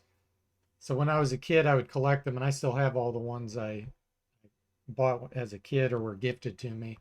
But then Oh, as an that sounds adult, I've amazing. tried to collect them when I can. Like if I'm at a Goodwill store, Oh, I'll just check the shelves and oh, I found one. They're just so hard to find anymore. yeah, I'm that way with those books as well. You ever get the problem where you're like in a Goodwill and you're like, do I have that one already? Oh yeah. I don't, it's like, what do you, I'm even, this is how obsessive I've actually had the thought, I haven't acted on this, but making like a database Mm, on my phone yeah. so that when I'm in a Goodwill, I can like scroll up and down and see like, do I have that one? That one? But I'm kind of like, it's like a It's a buck or buck. two. It's a Goodwill. Right. I guess they're used the money's like charity anyway, right? So if I have it already, big deal. Right. I'll just redonate it and then maybe buy it again a couple months later. Not even. Yeah. It's like this. How many times are you gonna buy this book? Goodness, I don't know. Yeah. I think they re-released some of those pretty recently, right? I think so. Yeah. Come out with a new series. Yeah. I like those. I like the Hardy Boys and the Nancy Drew Yeah. books a lot too. Those are ones that have been kind of redone a few times, and I think they Hmm. get a little worse every time. They Yes. like I kind of like the rough edges around those really early ones. I agree. Yeah, they seemed almost amateurish, which was kind of charming. Yeah, They weren't as polished. exactly. I like reading a book and feeling like I could write this. Yeah. This isn't above me. Yeah, exactly. I remember talking to one of these interviewers, or one of these people I interviewed. I think must have been a musician, might have been singer. But we were talking about Bob Dylan, Mm, and he was saying that one of the nice things about going to Bob Dylan, listening to him and seeing him perform, is like same thing. yeah. You're like, I could sing that well. Right. He's not like far and away above my Right. talent. It's just about that creativity Right. and the language and the authenticity, I guess. It's just you feel like it kind of inspires you to want to go out and Right. create a song. Yeah. Whereas if you listen to some great jazz master, Right. you're just like, oh, that's wonderful, but I could never Right. approach that level. It's intimidating. Yeah. Yeah. It's like, why even bother? Exactly. I'm never going to be that good. Why should I ever bother? And the choose your own adventure books, to me, are kind of like they Hmm. probably are masterfully done, but I don't feel like that. Right. You're reading them, I could do this. Yeah. And I think a lot of kids, I'm sure. So you never tried to make your own? I did, Yeah, see, but I bet a lot of kids tried to make their own. yeah, I never completed one, and if I worked on one, I got like 5, 10 pages, that was it. And it's like I don't know what to do now. I think, more I think about it, would be a pretty good exercise Mm, for a game developer, because I mean, what are you really doing there? You're mm-hmm. setting up a very, cogent scenario, Mm-hmm. and you're thinking like you're trying to come up with a really, because you can't just have everything be branching. You really have to think about where do you want those Yeah. decision points, and how is this going to tie in, and how are you going to raise the stakes of the choice and make it really interesting and Yeah. make people want to go back again when they're done and Right. explore some of those other paths. And Yeah. some of the best role playing games I've played, I've that's been my way, Mm-hmm. my experience with those. Mm-hmm. As soon as you beat it, you're like, yeah, but now I'm going to go back and replay it because I want to know what happens if I do take this other path. Yes. Absolutely. All right. So this is fantastic, by the way. Thanks again, Matt. I'm cutting this part out, but these these people are gonna love this. Hearing all this insight from you and all your experiences, and I mean, I think you should. Well, I don't want to tell you how to do your thing, but I think they like to hear your stuff too. well, I'll try to minimize it if I keep any in. But yeah, There's certainly people that will sit there and watch, 3 right, hours and want more. right, right. Like, I can't believe this is only 3 hours long. Yeah, When's part two coming out? You're like, part two? Come on. What do you want to sit and watch somebody play through the whole game? yeah, and Uh, that that just shows you how different people are. yeah, Because I mean, that to me, I can't imagine it. right. Some of these games, like some of the ones you've got here, might to play all the way through. Hmm. What, hundreds of hours maybe? For a Trying to think of single, a really long one. yeah, like some of them take like 80 hours, 100 hours, and I won't show every single minute on the stream. I'll play a little offline too, but yeah, it ends up Yeah, being a that's the lot way. of time. But When yeah, I was like really dedicated, I would try to make sure I completed the game before I did a review of it.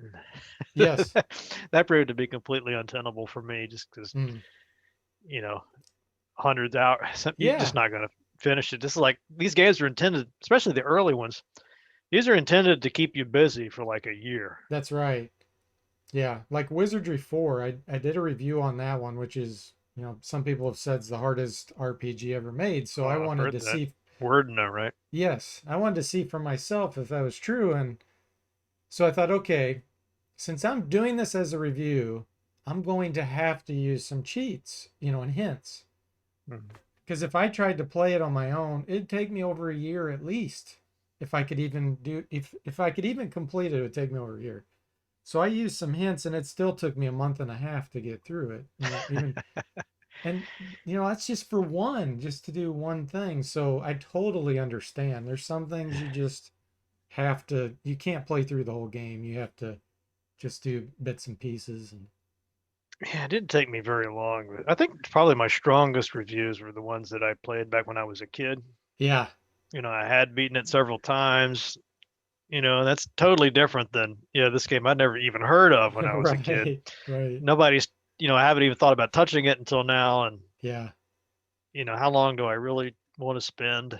right, right. And, I'm always careful too, because I'm like, this is somebody else's game that they grew Mm-hmm, up with. And mm-hmm. this was their pool of radiance. And, I don't want to insult them somehow Gotcha.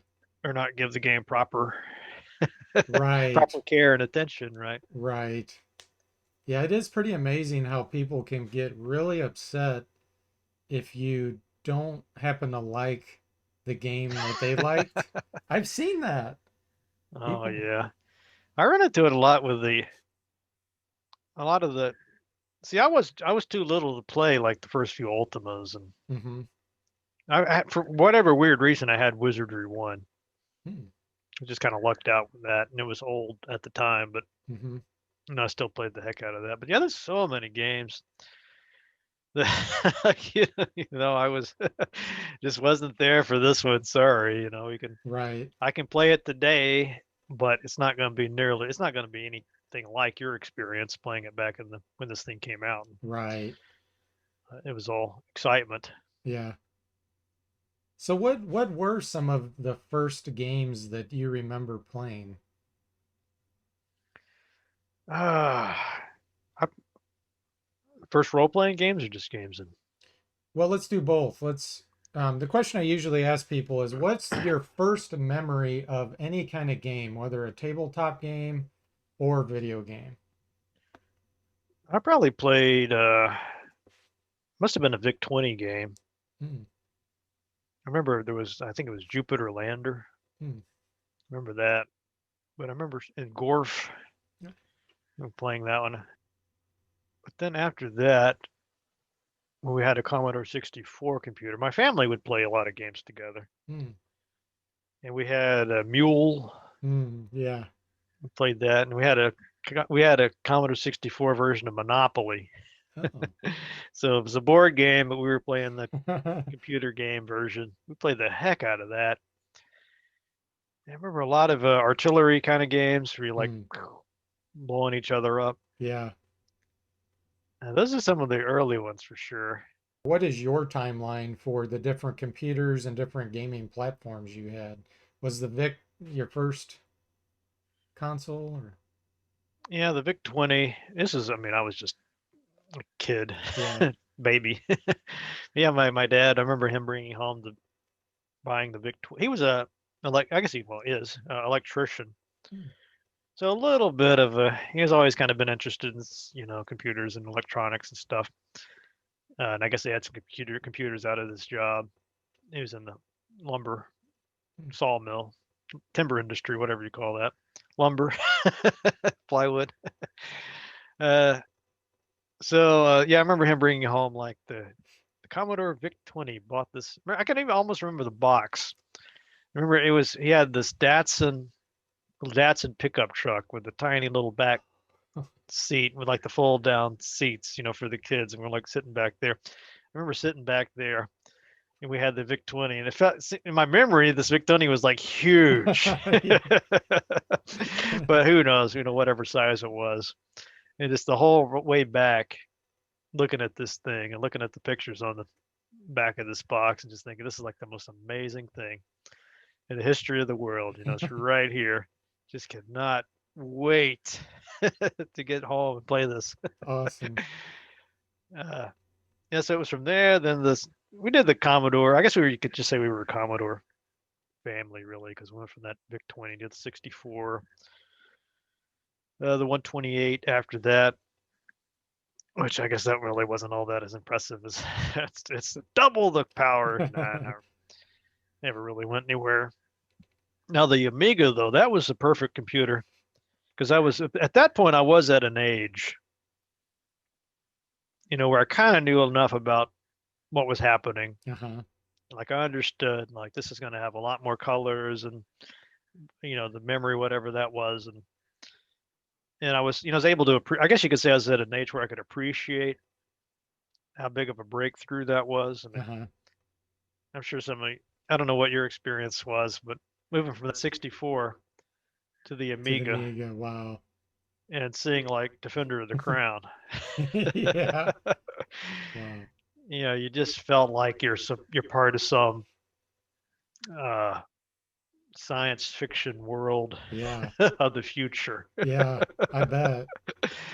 And man, I always thought that just blows my mind how far ahead Hmm. that system was compared to all my friends. If they had a computer at all, was like this monochrome, Yep. DOS Yep. business system. Or I don't like I said, I don't remember anybody having a Mac. It just Yeah. was too expensive for anybody around there. So they might. I don't even know really how they afforded these DOS machines because those were thousands. They were. Yeah. And, this Amiga was a big expenditure. This is a lot Yeah. of money saved and Yeah. big deal. So Amiga 1000, 3000. And really by that point, by the time the AGA machines were out, the 1200 and the 4000, I guess my dad, for whatever reason, just kind of lost interest in computers. Mm, I think he kind of got disillusioned because he really wanted just to stay in the Commodore family. And when that, I don't need to go through all this, that it didn't really pan out too well. yeah. And it got to be pretty obvious that the DOS, Windows, and after that was going to be the future. So what are you going to do? Yeah. You kind of invested all this time and money Right. and affection on this. You really want to go to the soulless DOS machine. I don't know if he ever went to a DOS machine. I think he just gave up Mm, on computing after that. But I eventually got what I think what won me back because I was the one that he gave me the Amigas when I went to college. I had that. nice. So I was just perfectly happy playing with that thing. I even got it online. I was doing all my homework on it. Oh, wow. But it was around the time I remember seeing Doom even. I remember going to like a LAN party. I didn't know what that was, but these Yeah. guys playing Doom. And I was looking at that, and somewhere in the back of my mind, I'm like, yeah, that's pretty cool. But, I got an Amiga back home. It's pretty cool too. Yeah. But I think what finally did it for me was when I saw it was Baldur's Gate and the Mm, Might and Magic, like yeah. 6 and 7, some of those games. And I'm like, okay, I got to play this. Yeah. Let me uh, yeah, I can remember making the call. It was Gateway back when Gateway 2000 was around. I remember calling because I had heard that Gateway had bought out the Amiga Mm, and they were going to release their own version of the Amiga. mm-hmm. So I called him up and the first question was like, "What about that rumor?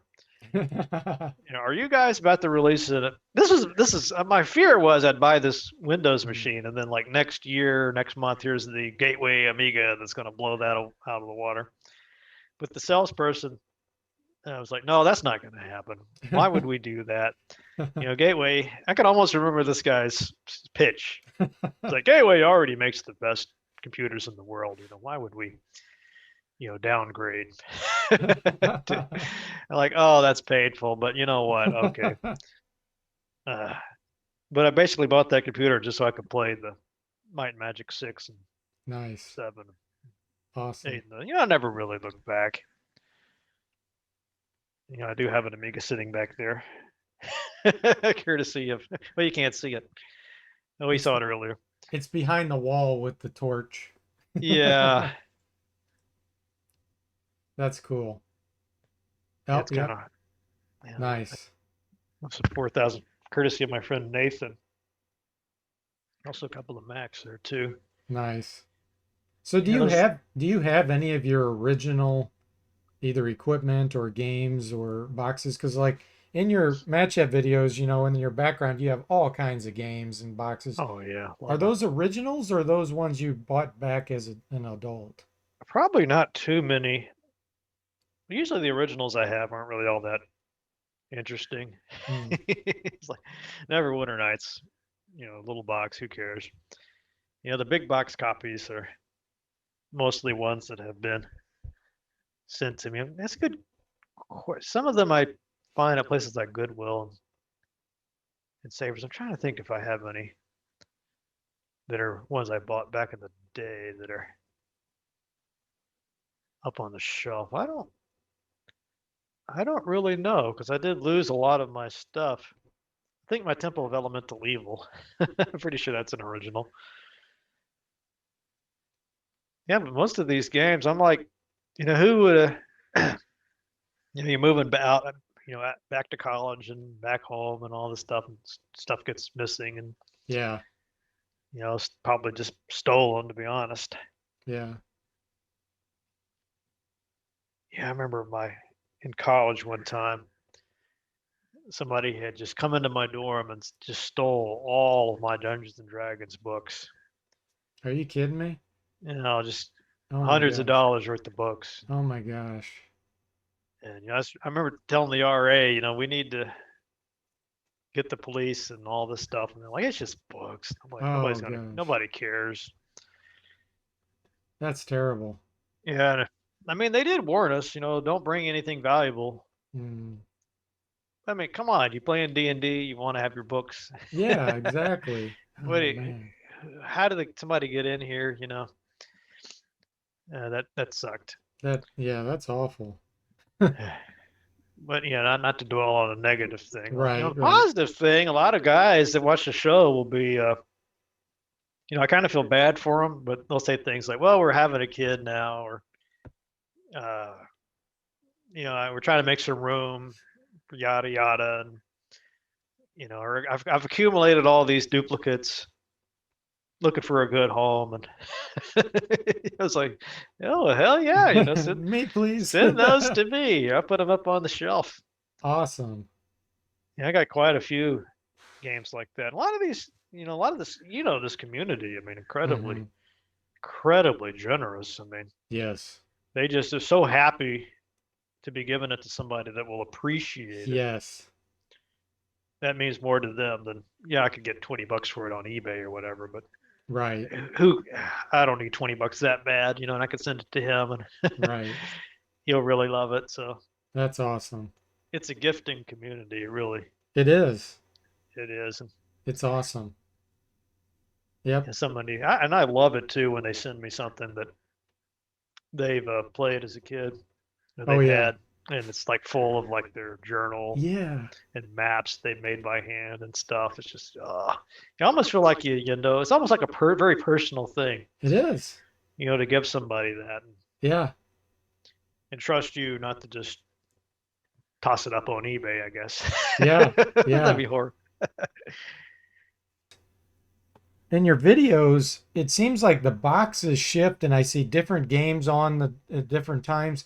Do you do that intentionally to show more of the different games, or is that just a normal part of the process where you're getting a new game and you're reorganizing? Well, maybe a little bit of both. I mean, sometimes I just need to dust the shelf and I take the games off, dust the shelf, and then forget where I put everything. And I'm like, well, it doesn't really matter. Gotcha. The tricky part is you have to position the boxes just right because otherwise it'd be too much glare. Yeah. You ever have that problem? Yeah. If I had more, I don't know how much it would cost, but I've always kind of dreamed about getting a little bit more of like a glass shelf or something where I could Mm-hmm. keep the dust off of the boxes a little bit easier. Yeah. 'Cause that's the big problem with this. You're always dusting. Like I just dusted that thing last week. It's already looks like some kind of ancient Egyptian tomb. It's like I'm breaking into King Tut's tomb down here. The level of dust. Oh, that's funny. But yeah, if I have a game developer coming on, I'll try to put their games up on the shelf. And really and truly, some of the games that aren't really all that great, they have a good cover art. Mm-hmm. Yeah. So I like to show those. It's almost a decorative thing. Like Plus, I a have my reliquaries there. mm-hmm.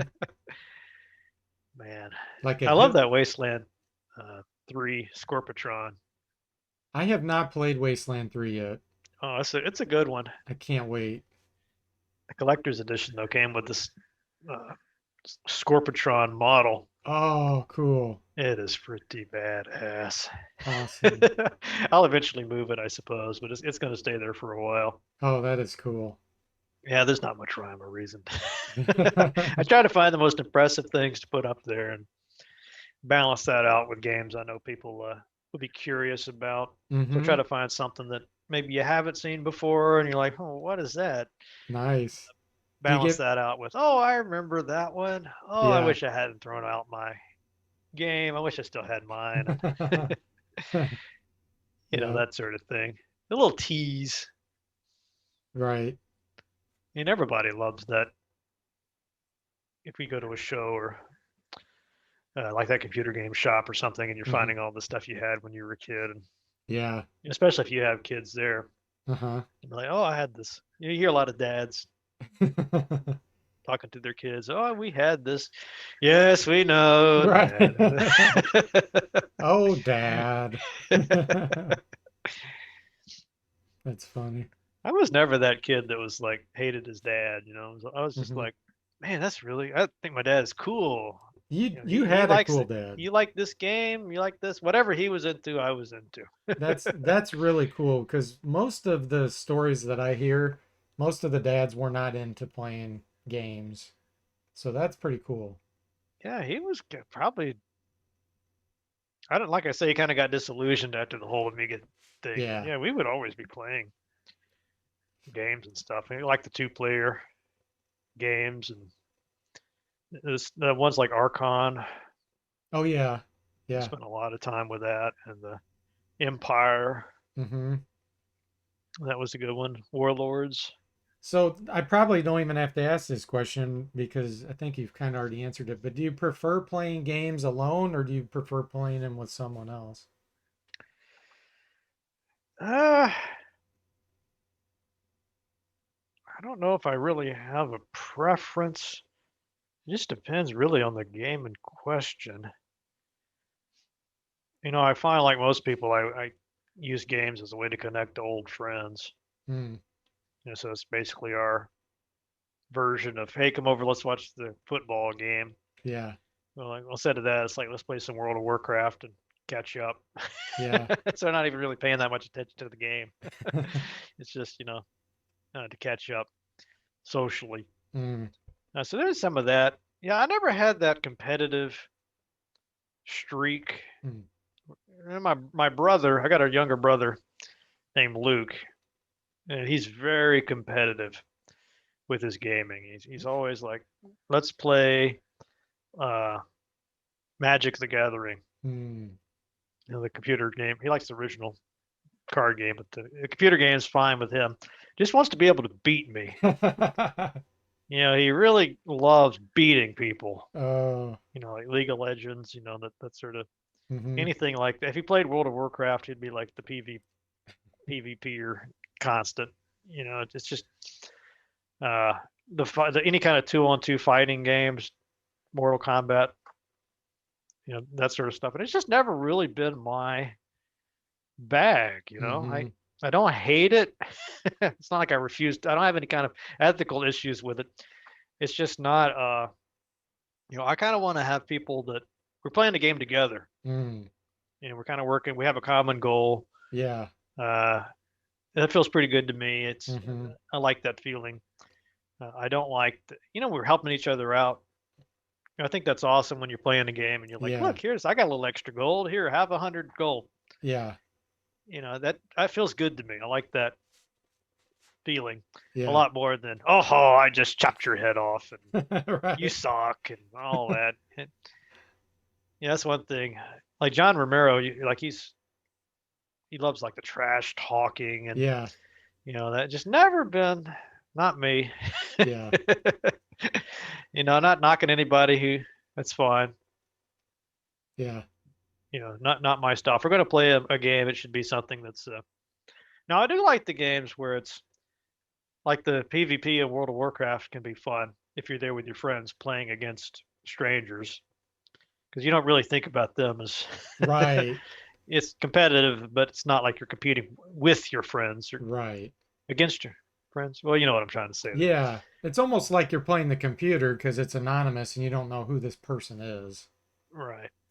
But Yeah. yeah, I don't like that. I'm smarter than you. Right. I'm better than you, or whatever kind of vibe. Because I mean, Right. either way, uh, how it pans. Maybe I'm just not a good team player, or not a good loser, No. or No, a I good don't think winner. that's true. What is it about people that predisposes them towards that I don't know, to be honest, style of because game? I'm kind of the same way as you. I like I'll play those kinds of games against someone and I'll do my best, but I don't care if I win or lose. It doesn't matter to me. So I think it almost seems like you're born that way. You either have that in your genes or you don't. Yeah, and I know that like my brother, he hates losing, man. He tries to hide it. Mm. Ah, okay. But when you beat him, it's always I had some other friends like that in college, and we said some kind of unflattering things about them, but just it's never like they're never cool with losing. Yeah. And then they get into like, well, you cheated or you that wasn't right. It's like trying to weasel out a way to save some face or something. I don't Right. know. Yeah, But I yeah, don't. there are people like I got another friend that we could play something like Barbarian or Death Sword or any of those Mortal Kombat games and Uh-huh. just have fun because nobody's really going to get upset either way, Right. and we'll even like this is my friend Max I'm talking about, but he'll even be like, look, why don't you try this tip? Maybe this will work on me. Uh-huh. Yeah, And that's we're kind of cool. doing that thing. We're not like, I hate you. Yeah. You suck. Right. We're trying to like almost learn it's almost like a collaborative, cooperative. It's almost cooperative, even though it's competitive, because we're Right. actually trying to help each other get better That's at cool. the game. So that's fine. That can actually be fun. Yeah, that's cool. But yeah, that's the worst when you're playing with somebody who's got that. Maybe they're insecure or something. I don't know. I Yeah. don't want to read too much into it, but Right, if you're right. going to be playing these competitive games, you really ought to be a good loser. Yes. And I think that's one thing about video games, you know, both of us being born in 77. For me personally, that taught me a lot to lose. It taught me patience because these old RPGs, you had to have so much patience to, Mhm. map out the dungeon walls. And do you have similar experiences? Oh yeah, I mean the delayed gratification is the name of the game. Yeah. I mean, hell, I remember playing Bard's Tale so many times, creating a whole party and not even stepping out of the guild two steps, and here comes those nomads and just completely wiping out my party. Yeah. But I never got like nowadays that would probably I'd say, oh, to hell with this. Yeah, but I don't know though. Even today, I noticed there's certain games. I talked about this a little bit with the Stasis guys. Like there's certain games where you lose, and it's like, okay, that's I'm challenged. It's like somebody has thrown down the gauntlet and said, "Ha ha! Let's see what you can do. Yeah. I'm not going to make this easy for you." And you feel like you kind of rise to that challenge, right? You feel like you can do it. You're just trying to figure out, okay, I got to figure this out. Scientific method. Yeah. I know there's a way to do this. I just haven't figured it out yet. And that's a pretty good feeling. But again, it kind of comes back to that to circle all the way back to the rats. Yeah. It's got to build up to that Hmm. is a lot better of a feeling than just, oh, here it is. Right. So, And those Sierra games are so brutal. oh yeah. Yeah, and especially Deaths. especially teaching you to save the game and save often. Well, I often say this, people never give Lucasfilm games enough credit, Mm, because before then, these Sierra games, it was so easy to get very far along in a game and then find out, oh my God, why can't I'm completely just stuck. I don't know what the hell to do. I've tried everything. yeah. I tried everything on everything, everything, nothing. And then you finally, in your exasperation, you go to a clue book or a hint site, and it says, "Oh yeah, well, what you should have done was in the very first level, you were supposed to get this little doohickey over here, or do something else that makes no sense. Who would have ever thought to do that?" Right. But if the catch is, if you didn't do that, now you're stuck. Now you're Hmm. no way to beat the game. Yeah. So all you can do is go back to that earlier save. And if I'm sure a lot of kids, a lot of adults, you didn't have a save. You weren't saving like incrementally. Right. So no, you got to start the whole game over again. And man, it's not like these games are meant to be done that. It's not like it was necessarily. It's not going to be fun going back and seeing all that content again, and playing Yeah. through all that. It's going to take hours and hours and hours of just repetitive stuff Yeah. to get to that point again. Right. so, so I don't know. I mean, I am eternally grateful to Lucas, Ron Gilbert, and that Mm-hmm. crew for it's like the heck, this is awful. So they were able to clear that away, and Mm-hmm. then of course Sierra, Mm-hmm. saw the writing on the wall, Yeah. quit doing that. But in their defense, they thought they were giving people more value Mm-hmm. for their money because they're like, yeah, this is a game that's going to take. If we make it too easy, then people will beat it in a day and then be like, oh, that was $60, which is, I guess, about $1,000 in modern money. I don't know. Yeah. Yeah. I want to take it back now. Right. And plus, they were making a fortune on selling those clue books. Oh yeah. I still remember the old Sierra clue books where you had the ink was invisible and you would use the marker. Do you remember those? Oh, and Visiclues. Yeah, and No, you'd no, that put was the marker on it Infocons. and clue would What was show up. the only clue books I really have was the ones for those gold box games. Oh, okay. Wow, I'd so always you were I'd really always hardcore. buy the game. No, I just never beat the Oh. game. Never beat it. Uh, yeah, I remember the Invisiclues and the. Yeah, I don't know. I've played a lot of adventure games. Probably more than I have RPGs actually, but I just don't really. I don't do many videos on them because I just find it too hard to do a video on it. Yeah. I mean, I'm just spoiling the game for somebody. Right. And plus, there is so much content there. You just feel like you're just reading it out loud or watching it too much. And I don't know. I don't feel like there's a lot of value there in me making. I mean, I could be wrong. Who knows? It. I mean, I see you done some as well, so you know the challenges. Yeah. It's hard It is. to make a good video. It is.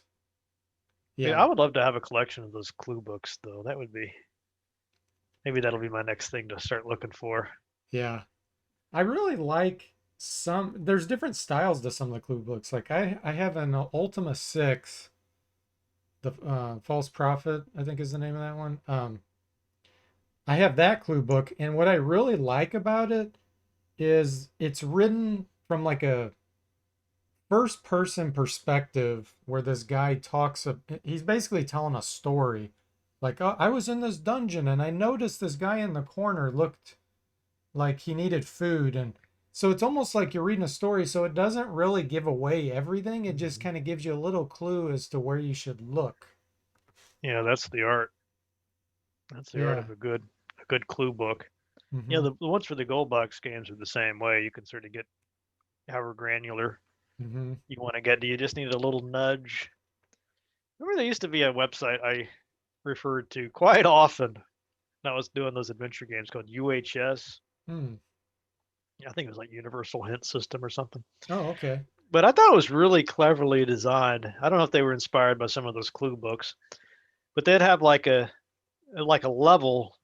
I think it was like 1, 2, 3. So you get to a puzzle you couldn't solve, and it would tell you first. It would just be describing the puzzle, and just sometimes that alone Hmm. would get you. It would give you the clue because you okay now that I'm thinking about it like that. Okay, now I see. But then you'd have like level 1 clue, which would be like a really vague sort of. Maybe you want to go back and look at this room. Go back to the so and so room. Look around. Hmm. Just something like that. But then it would be well. That's I'm still stuck. And level 2, okay, then it's a little bit more, okay, Yeah. look at this cabinet in this room, and then man, maybe you needed to go like to the third, which would just spell everything out. Yeah.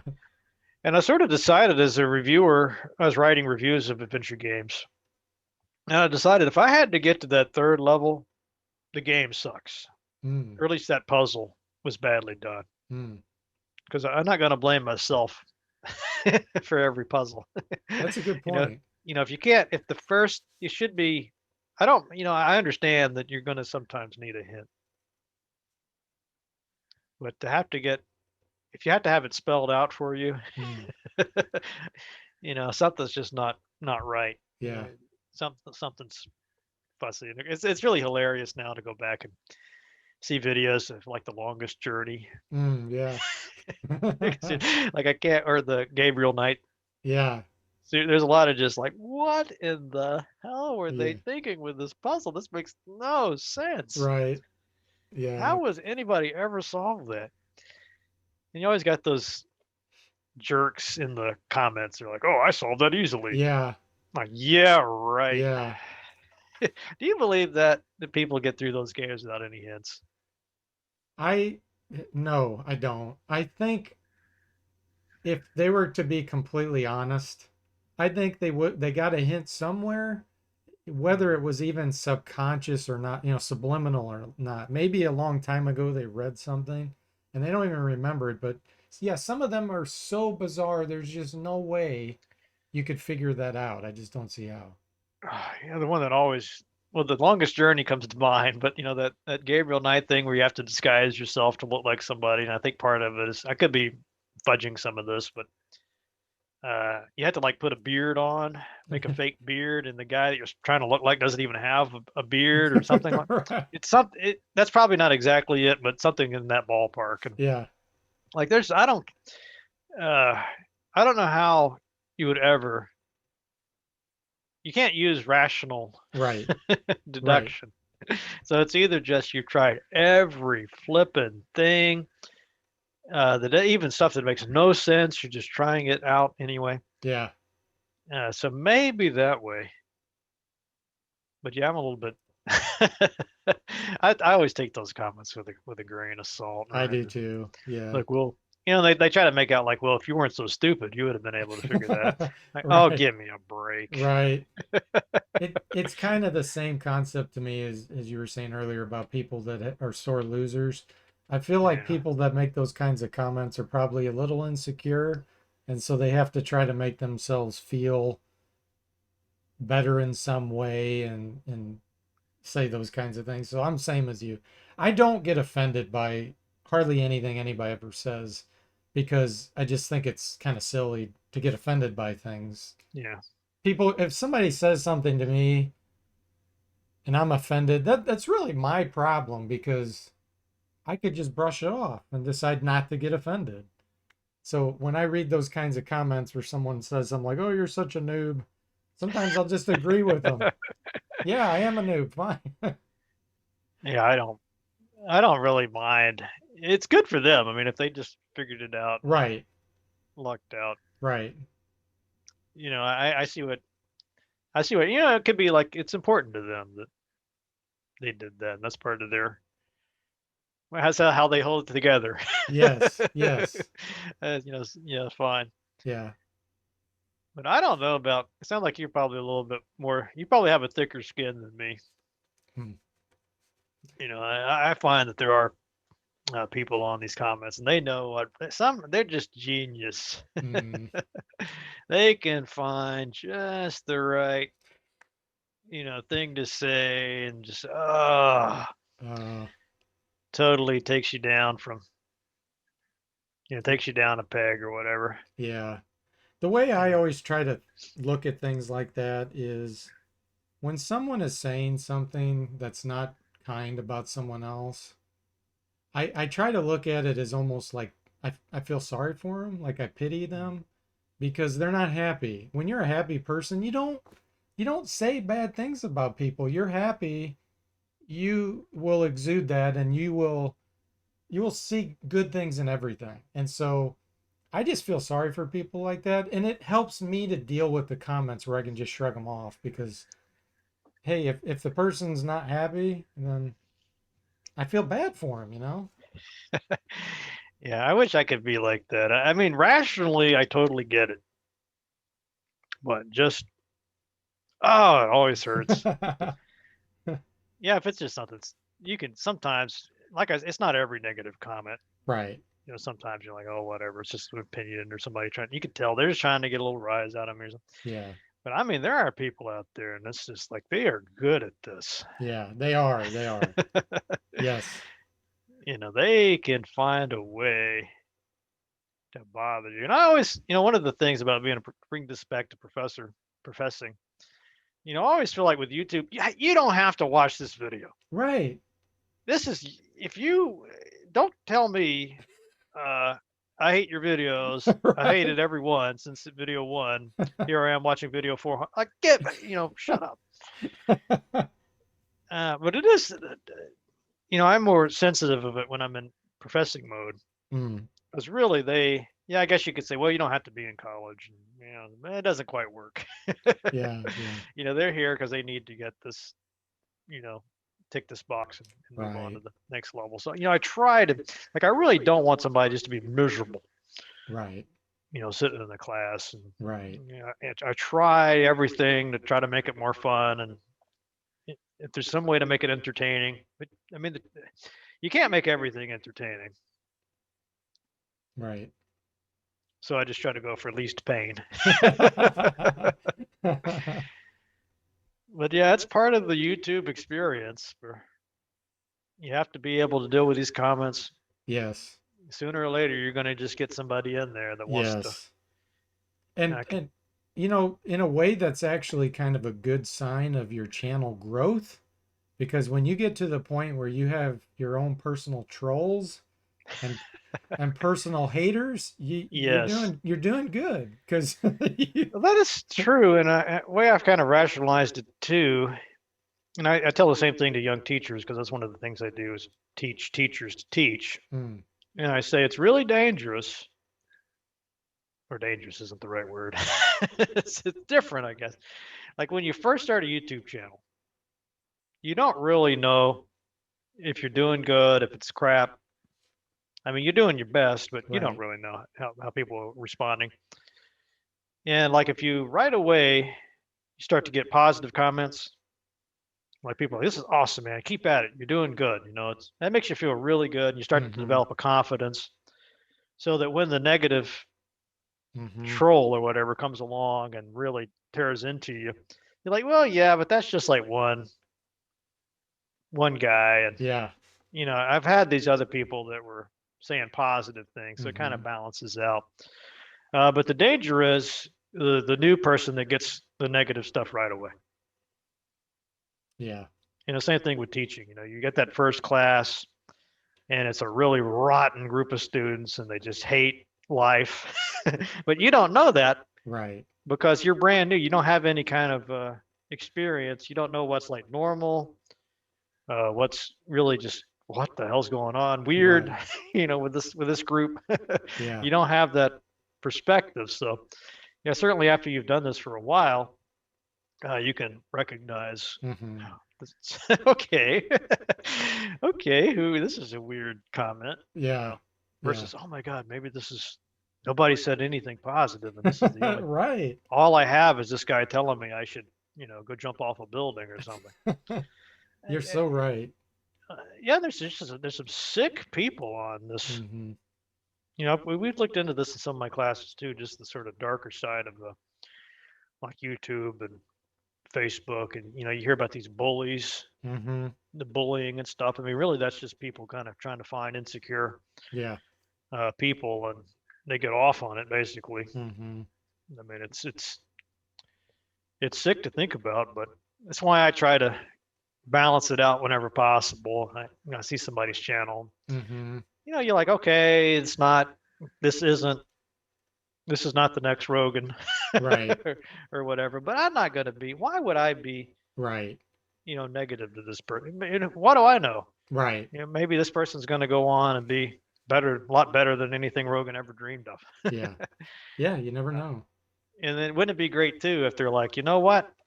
I wouldn't have gotten here, but there was a comment that you made on my channel, and that just, I was having a bad day, and that comment just, Yeah.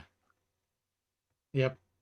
So true. That's awesome. That's one of the things I yeah, love about you, Matt. You're just such a good person and so supportive. And I mean, what yeah, you've done for the gaming community is just amazing. It's tremendous. And I know you know that, but as a big gamer who's been doing this for gosh, 30 plus years now, you are definitely toward the top of the list. And I'm telling you that from my own personal feelings. So I appreciate that. this is a hard question that I ask everybody. So don't feel bad if you want to punch me out, but what do you think it takes to make a good game?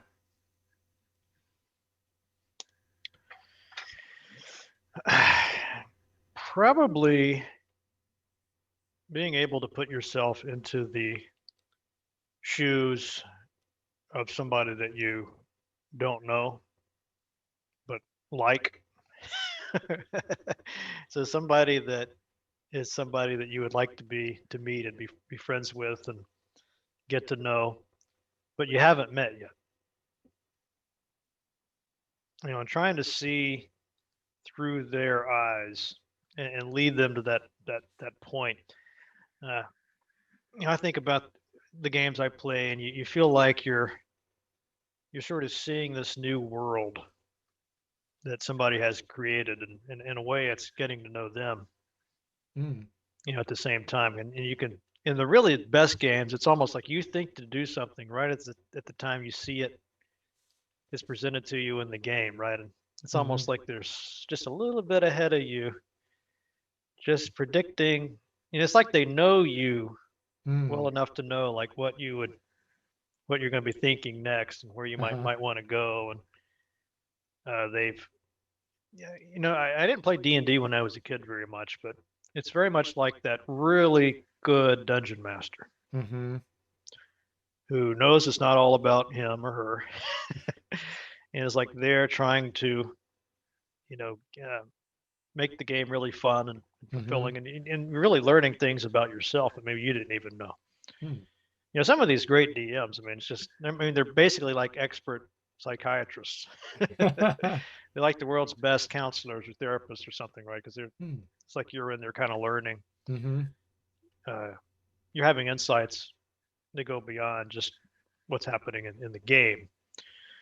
So I guess you could say maybe a deep level of empathy mm, for a player, and it probably people talk about how subjective all this is too. Just as I've talked to so many game developers and designers, I feel like if the game designer is like me, I tend to like the game more. uh-huh, If the game designer is nothing like me, and I could tell it's probably not going to be, you know, it's not going to relate. I'm not going to be able to relate to that game, and it just always it took me a while to realize that. Just all these develop, I'm interviewing people that made my favorite games, and they're all basically, usually older versions of myself, and they're cool. 10, 20 years older or whatever, but they still have that. I could tell this is somebody if they lived down the street. Mm-hmm, We would be hanging out all the time. that's so cool. It's almost like an older brother, Yeah. older sister. Just somebody who really gets it. Uh, so it's basically part of that personality Mm, that wow. that comes into the game. So I put all that stuff. It's kind of really abstract, Mm-hmm, I guess, but to some extent, if they've got that, if that part of the game is there, I can put up with anything. Horrible interface, crappy balancing, yeah. maybe even a puzzle that makes no sense at all. But if that other stuff is there, like I love those Gabriel Knight games, and I think like the King's Quest, great, all those great games. Yes, are they perfect? No, but they got that spirit. Mm-hmm, I think about that. I've studied a little bit of narrative and the really old prehistoric narratives, and like the griots and the bards, the Homer, if there was a person called Homer. If you start to read about the Iliad and stuff like that, it's really not writing.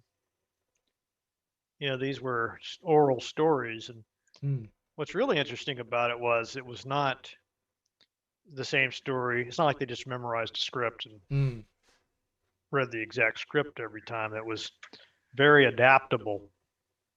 they had certain ways to. It's kind of like freestyle rapping in a way, because there was certain things certain techniques to make it seem effortless. Mm. But that's always fascinated me. The story would be different depending on the audience. And the storyteller wouldn't be some stranger. Mm-hmm.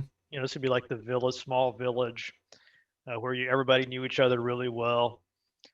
And the storyteller was up there probably putting like the personalities of the audience into the story somehow, and a lot of it was improvised. Wow. And clearly it worked well, because Mm-hmm. everybody, you can't find a culture, you can't find a society where there's nobody like that. There's nobody doing that role. Mm-hmm. Wow. So it's not that far removed to me from that to games, and it's Wow. probably, I think probably game development's a little more like that. And we talked about the choose your own adventure books too. Mm-hmm. Like that's a little bit more in the spirit of that kind of storytelling, Yeah. than just watching a movie or reading a regular novel, Mm-hmm. Mm-hmm. because you're kind of putting you in there, and it's Right. sort of tailored to an individual. Mm-hmm. Even better when they know you, or you just happen to be like that. Yeah, Uh, absolutely.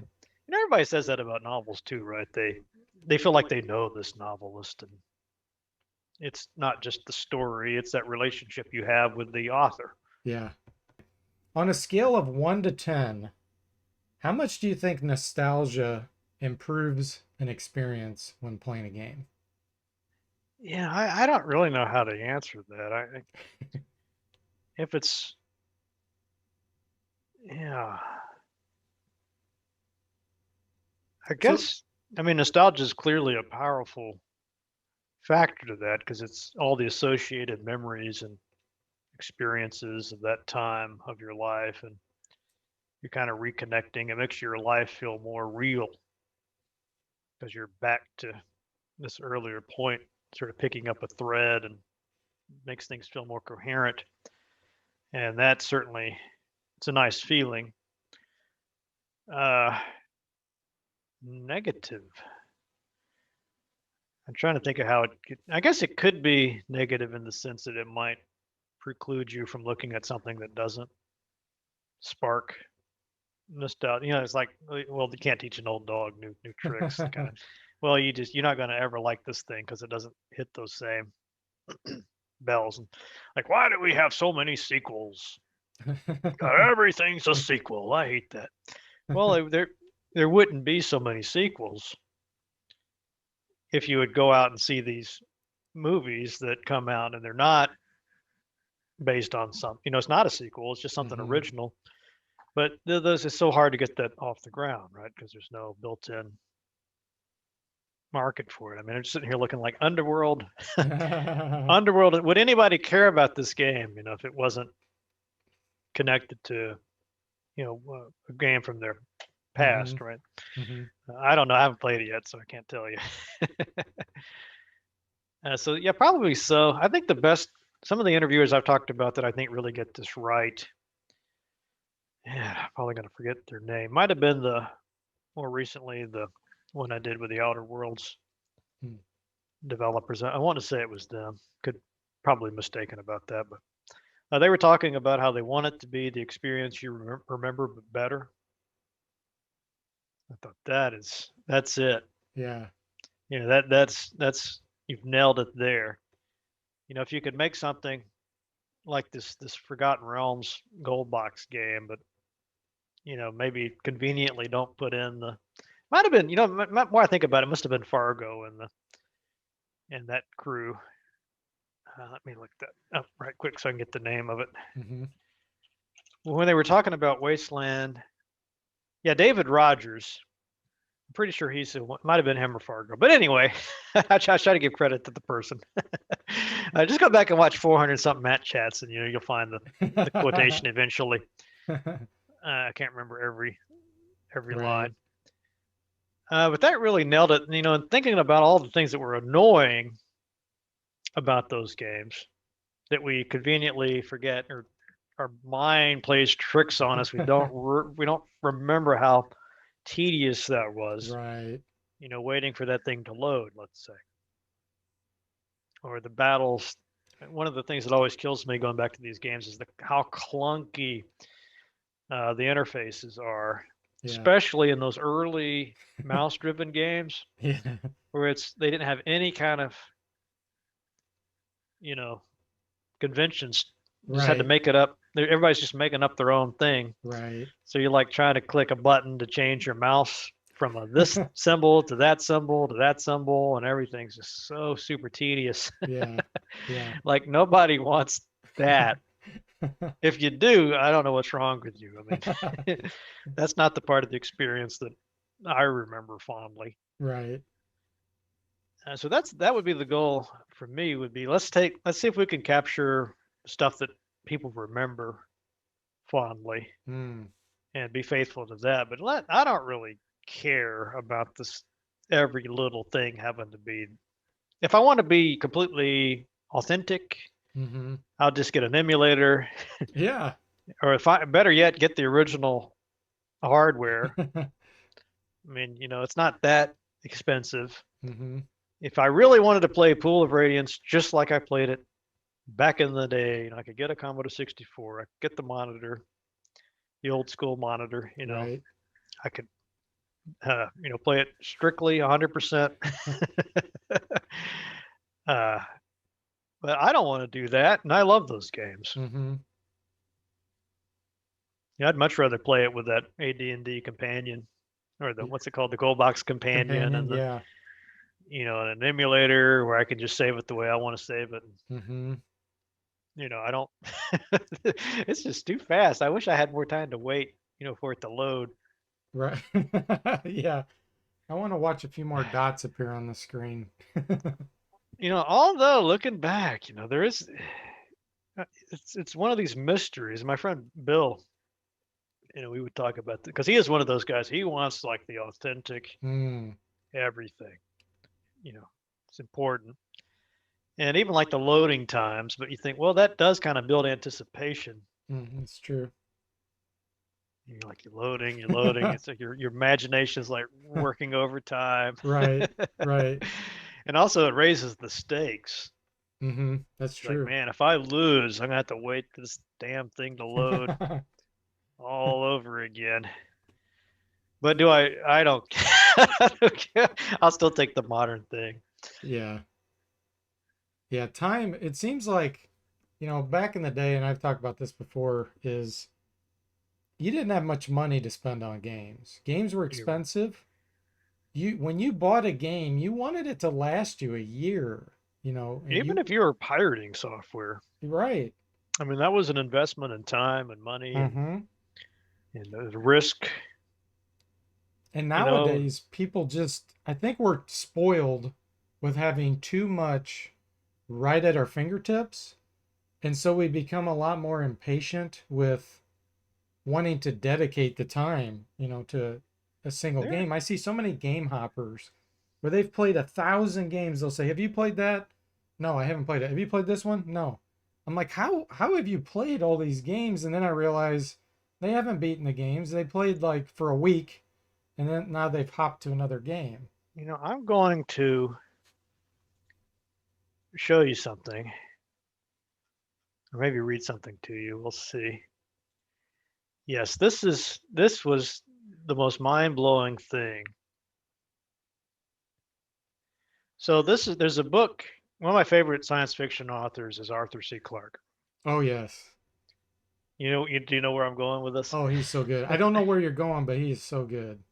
So he wrote this book in 1950. It came, well, I don't know when he wrote it, but it came out in 1953, originally called Childhood's End. And there's just a little section.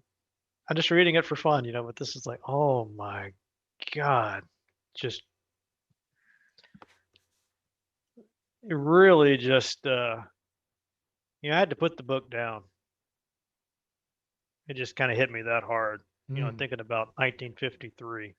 mm, This guy, he's just how genius yeah. he had to be. But just listen to this little bit from this. The world's now placid, featureless, and culturally dead. Nothing really new has been created since the overlords came. The reason's obvious. There's nothing left to struggle for, and there are too many distractions and entertainments. Do you realize that every day something like 500 hours of radio and TV pour out over the various channels? If you went without sleep, I mean, are you getting goosebumps? Yes. You Oh my might, I'm gosh. getting goosebumps just reading this. If you went without sleep and did nothing else, you could follow less than a 20th of the entertainment that's available at the turn of a switch. No wonder that people are becoming passive sponges, absorbing but never creating. Did you know that the average viewing time per person is now 3 hours a day? Soon people won't be living their own lives anymore. It will be a full time job keeping up with the various family serials on Wow. TV. I mean, Wow. it's just mind blowing. It is. I mean, that is exactly what I mean, this is 1953, and he's Yes. basically talking about. I mean, if anything, he underestimated by like an order of magnitude, but he was there. Wow. My guess is he's such a smart guy. He probably would have put in the bigger numbers, but just he didn't Mm-hmm. think anybody would believe it. Yeah. But what did he say? Something like 500 hours of radio every day, and I think with YouTube alone,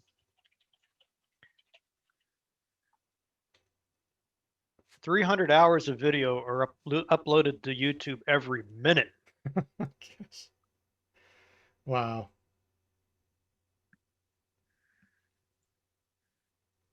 That's the kind of thing when you hear someone from 1953 in 1953 saying something that is so spot on, Mm. way ahead of time. That those are the kinds of things that just blow your mind.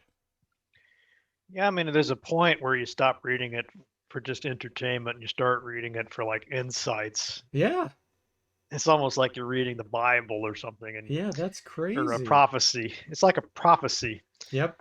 and you're like, well, that came true, and Yeah. I don't know anybody else back then. I imagine people reading this, and then maybe this would be really. I'm not old. This is like 53, Right. so I'd love to know somebody that read this back Right. when it was out and could remember that. You know, what it'd be. Did you read this and think, oh, that's ridiculous. There's never going to be, Right. that much TV. And I'm Right. just, I imagine most people back then, if they had a TV at all, and even me in the 80s, growing up in the late 70s and 80s, we had like two channels. Mm-hmm. And then with cable, Mm-hmm. I think that might have been like 20 channels. Right. It wasn't that many, Right. and most of those networks went off the air at like midnight. Mm-hmm. It's a big deal to have like a 24-hour channel. Nick Yeah. at Night. Wow, how genius. They're playing these old sitcoms from Right. Right. the 50s all night long. Yeah. Yeah, Wow. I haven't finished this book yet, and I'm really I'm totally spooked out. Mm. Like I hope this thing ends well because I feel like it's like the guy had a freaking crystal ball that he was Yeah. staring in. Uh, I don't know too much about him in real life. I have read that he predicted some other things like mm-hmm. satellites. It's just eerie to think about this stuff, and especially with what's going on now and how much time people are spending at home just Yes. endlessly watching YouTube and Netflix. And is it making us into just passive Right. sponges? But one thing I thought about, I haven't, like I say, I haven't finished the book, but to me, it makes me want to create stuff more. I agree. I mean, we're doing YouTubes. A lot of people do that, right? They Mm-hmm. look at YouTube videos and they like to watch it, but at the same time, they want to jump in there, Right. or at the very least, they want to get making some. They want to make some comments and start a discussion Right. with people. But a lot of people, yeah, they want to do their own videos, and Mm-hmm. uh, maybe it feels safer to them if Mm-hmm. they know that they can. There's a proven model, Right. they can tap into it, so it's not just there. Yeah. out having to invent the wheel Yeah. And all the I time. I know, different people have different motivations for why they want to create things. Some people are doing it because they want popularity or they think they can make money and make a living. And, you know, you and I obviously do it because we're passionate and we love the gaming community and we want to contribute. So everybody's different. And so when I find someone that wants to do something because they're passionate about it, that's when I highly encourage it, because to me that's the best reason to do anything, is because you enjoy it and you're passionate about it. Yeah, it really is. It's I think wanting to make money, I'm going to be rich. Making you. Yeah. I think I don't necessarily crap on that idea because I think for some people that is a motivation, and Mm-hmm. if that's what gives them the energy to say, oh, okay, I'll try it one more time. I'll give it take one more crack at it. But yeah, I'm like you. If that's the main motivation, you're not going to get anywhere. It's just like all those kids who come into college and they're picking majors just because they heard, well, that's very lucrative. Right. Brain neuroscience or neurosurgeon, whatever that equivalent of that is these days. Uh, well, everybody's going into occupational therapy, or everybody's doing. Say, well, do you have any interest in that Right. field? I don't even know what it is. I just heard that. Well, you're going to get to a point where it's not going to be fun, Mm-hmm. and it's going to be a lot of work, and a lot of Mm-hmm. tedium, and you're not going to be getting any kind of reward, Mm-hmm. and the goals are going to be so far in the future Yes. that you're just making little steps. It's like you're climbing that mountain and you're looking up and you're saying, "Oh my God, this I'm not even close." Right. And I'm already super tired. And why the heck am I on this stupid mountain? I didn't even want to be here. Uh, same thing with this. If you don't have at least an underlying Mm-hmm. love for the thing you're doing Right. and you don't like the community, Yes. you're gonna have to, at some point you're gonna be doing this just because you got some people watching your channel that like your stuff and are like, "Hey, come on, put another video out. Haven't heard from you in a while." Right. That's what's going to draw you back in, not, Right. oh, I make yes, 10 cents on an ad or whatever. And I Yeah. don't know how anybody, I don't know about you. One of the things that is a big downer for me doing this, and I know better than this. I even watched, speaking of Joe Rogan, him and there's a couple other ones. The guy that used to be on Dual Survival. You ever watch any of those survival shows? That was like Cody Lundeen and let me see if I can get this guy's name for you, just in case anybody wants to look at this. Dave Canterbury. Okay. And so he was on this Discovery show, but then he went to YouTube, and he's got some sort of motivational videos about YouTubers. And I actually thought it was very insightful. But yeah, one of the problems I keep running into is the tendency to compare myself to other. Mm. Yeah, I can see you're nodding. Yeah. But it is so devastating Mm-hmm. when you're like, well, I feel like I'm doing okay. I did a lot of work in that video. I feel like everything came together well. I feel really good about this. I feel like I'm sort of getting to where, I'm making progress. Uh-huh. Uh, and then you make the mistake, like looking Comparing. at somebody else's video. Yeah. Maybe it was on the same game or it's very similar content. So there's really nothing you can say Mm-hmm. other than, well, it wasn't me. Everything else is the same, but you know, the different person. And then you see, oh my God, they got like 10 times the views, Right. the subscribers. It just makes me look like a complete nobody from nowhere. You know what I'm saying, right? And Oh that's yeah. just Yeah. such a deflation. Right. Yeah. And it can really, I don't know about you, I just find it so debilitating. Mm. It can take me a couple days to when I make that mistake. It like takes me Right. days to get back to rebuild to the point where I can, make another video. So, Right. I kind of trained myself just not to do it. Right. Don't. It's just Yeah. dangerous. Yeah. It kills your spirit to keep doing that. And, you there's try to do things like, well, instead of comparing myself to them, I'll just be happy for them. yes. No, and Hard to do for me. here's what I personally do, because yeah, I have nothing compared to many other YouTubers, but I don't care about that. What I think of it in two different ways. One way is I think about the number of people that comment, Mhm. the number of people that have said, this was really cool. This brought back memories. I think about those people that I've touched in that way. Even if it's just a few, that's cool. But the other way I think of it is, let's say you have 1,000 views on a video, just 1,000 compared Mhm. to other YouTubers who have millions. Think about standing in an auditorium, looking out, and seeing 1,000 people that were there to watch and listen to you. 1,000 people all there, listening to what you have to say. That's a lot of people.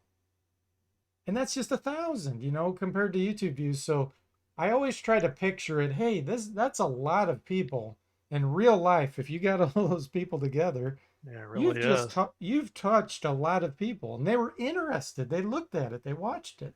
So I try to look at things from that perspective. I don't, because yeah, you're right. You will totally get deflated if you try to compare yourself to. You can't do it. You just got to ignore that and think about the people you have touched.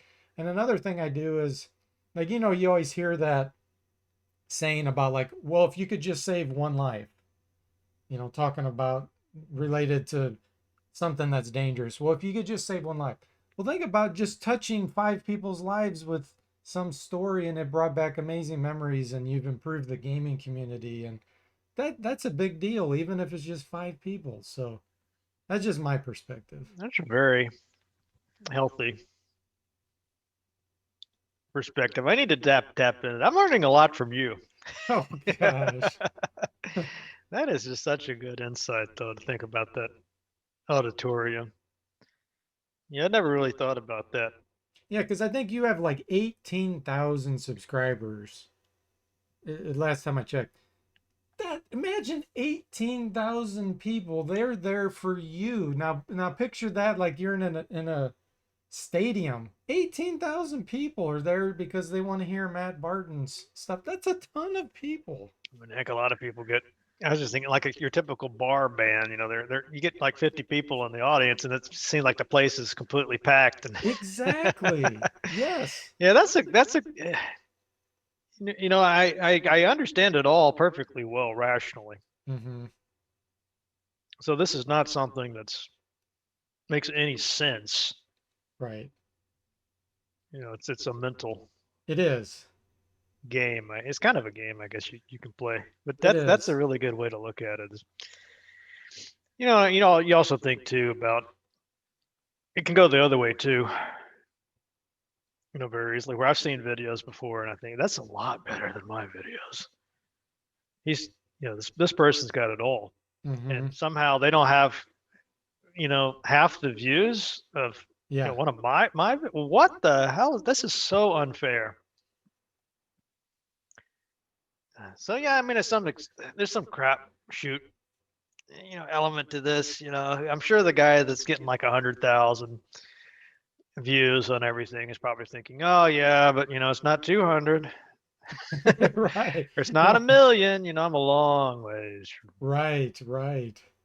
It's all relative, but It is.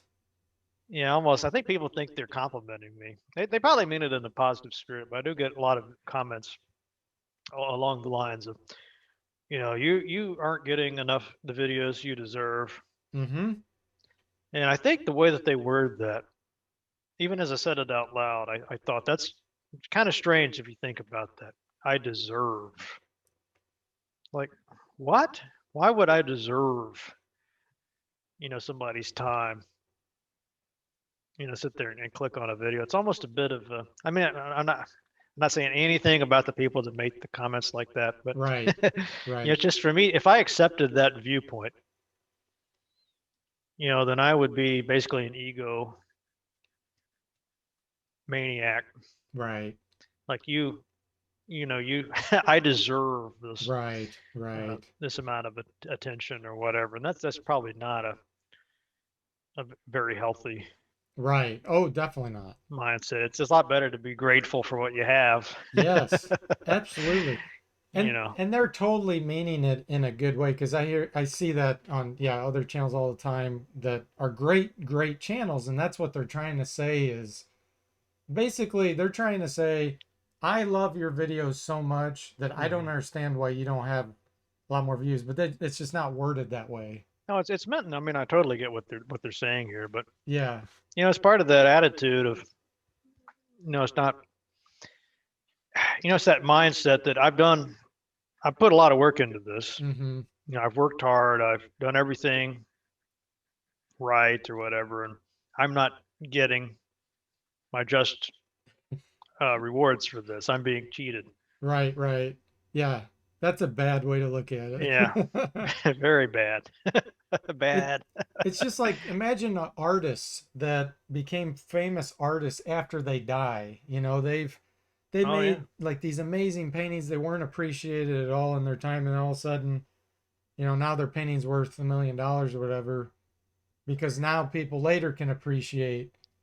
It's the same concept. It's you can't do things, in my opinion. You can't. Your motivation can't be to try to grow and gain all these people and stuff. That to me, if you're doing this for fun and you're doing it for the gaming community,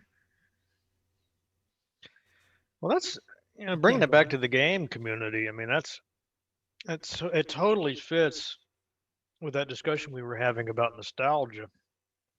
Because one of the problems, if you want to frame it as a problem, a lot of these game development developers have is they make a game and it's considered high tech and ultra high standards or whatever for about a year, maybe, Yeah. if you're lucky, and then maybe a couple of years down the road, it still looks decent. But a decade later, no, it looks like it's antiquated. Mm-hmm. It's off the it's budgetware, and, at best, right? And it's hard to think of other media. Novels we're still reading. I'm Mm-hmm. like Arthur C. Clarke, 1950 something, and yeah, there's some things that don't look. The sort of the equivalent of that 8-bit game in there. Right. Stuff that yeah, that's funny. That's very old-fashioned way of looking at that, and this, that, and Mm-hmm. the other thing. But the novel's still a bestseller. Right. Nobody's looking at that and saying, "Oh, this is look at the font. Look at Right. this awful font. It's so old fashioned. This writing. Mm-hmm. Um, you have to go about 100 years, and then it's like, okay, this is hard to follow. Right. The language has changed a lot. But when you're making these games, you're thinking, I've done like a year or more of work. Yeah. Maybe sometimes 5 years is not unheard of, right? Right. And what was Cleve Blake more like 30 years working Yeah. on? Like 20, 30 years. You put it out there, and you maybe get a year of Mm-hmm. being fresh. Mm-hmm. Some of those I remember talking to Fargo about this. And like sometimes by the time you get to the next milestone or whatever they call it, there's a new version of Unity out. And Yep. now you're gonna fall behind, or you're gonna spend the time to try to get everything updated to fit that, and then now there's another one out, and Right. it's like Right. yeah, well, you just kind of get stuck in this endless loop. Where the nostalgic, what we're calling nostalgia, it's kind of like, well, this game came out 20 years ago. It doesn't look like a modern game. Mm-hmm.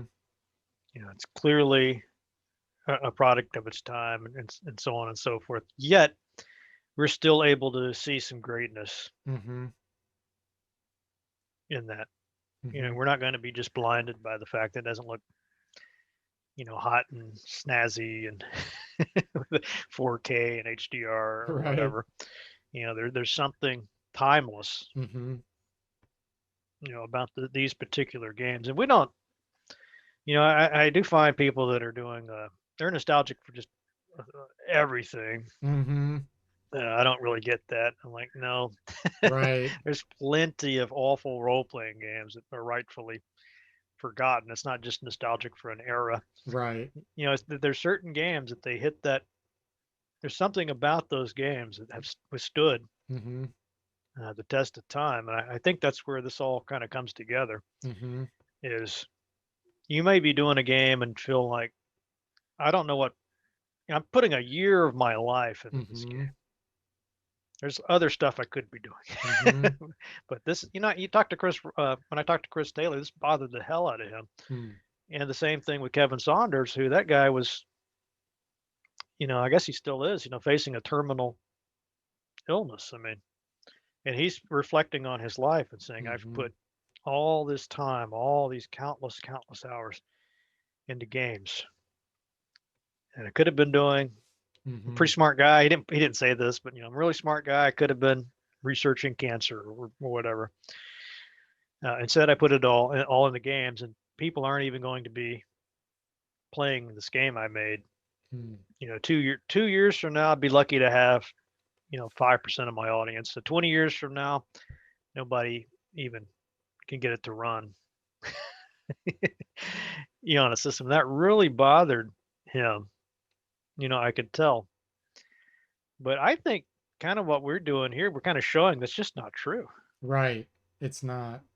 You know, you make a really great game, and again, like you said, if you're not just doing it for money, Right. if your Right. heart and your soul is in this product, uh, who's to say we won't still be playing this thing 30, 20 years, 30 years from now? That's right. I've talked to some of those people that left the industry and have been out forever, and they're just like amazed. Mm-hmm. Like I had no clue people were, still playing this game, Yeah. you know, interested in it. And that was something I did back when I was a young, you know, Yeah. Yeah. 17, 18. I remember your interviews. I'm terrible with names. I can't remember his name, but created the fantasy series, Fantasy One Oh and yeah, Three. Douglas. Yeah, Winston, Douglas Woods. Winston Douglas Wood. Good example. Yeah, he was so humble. Like he didn't realize that people are still playing. Like I was just streaming Fantasy 3 like a few months ago, and it's a game I will still play today. He doesn't know that people are still out there playing his games. And there's so many like that in the gaming community. And again, if you compare it to the millions of views of people that like modern stuff, yeah, it's not nearly as many, but there's still thousands, if not hundreds of thousands. And that's going to be timeless. I think 50 years from now, there's still going to be some people.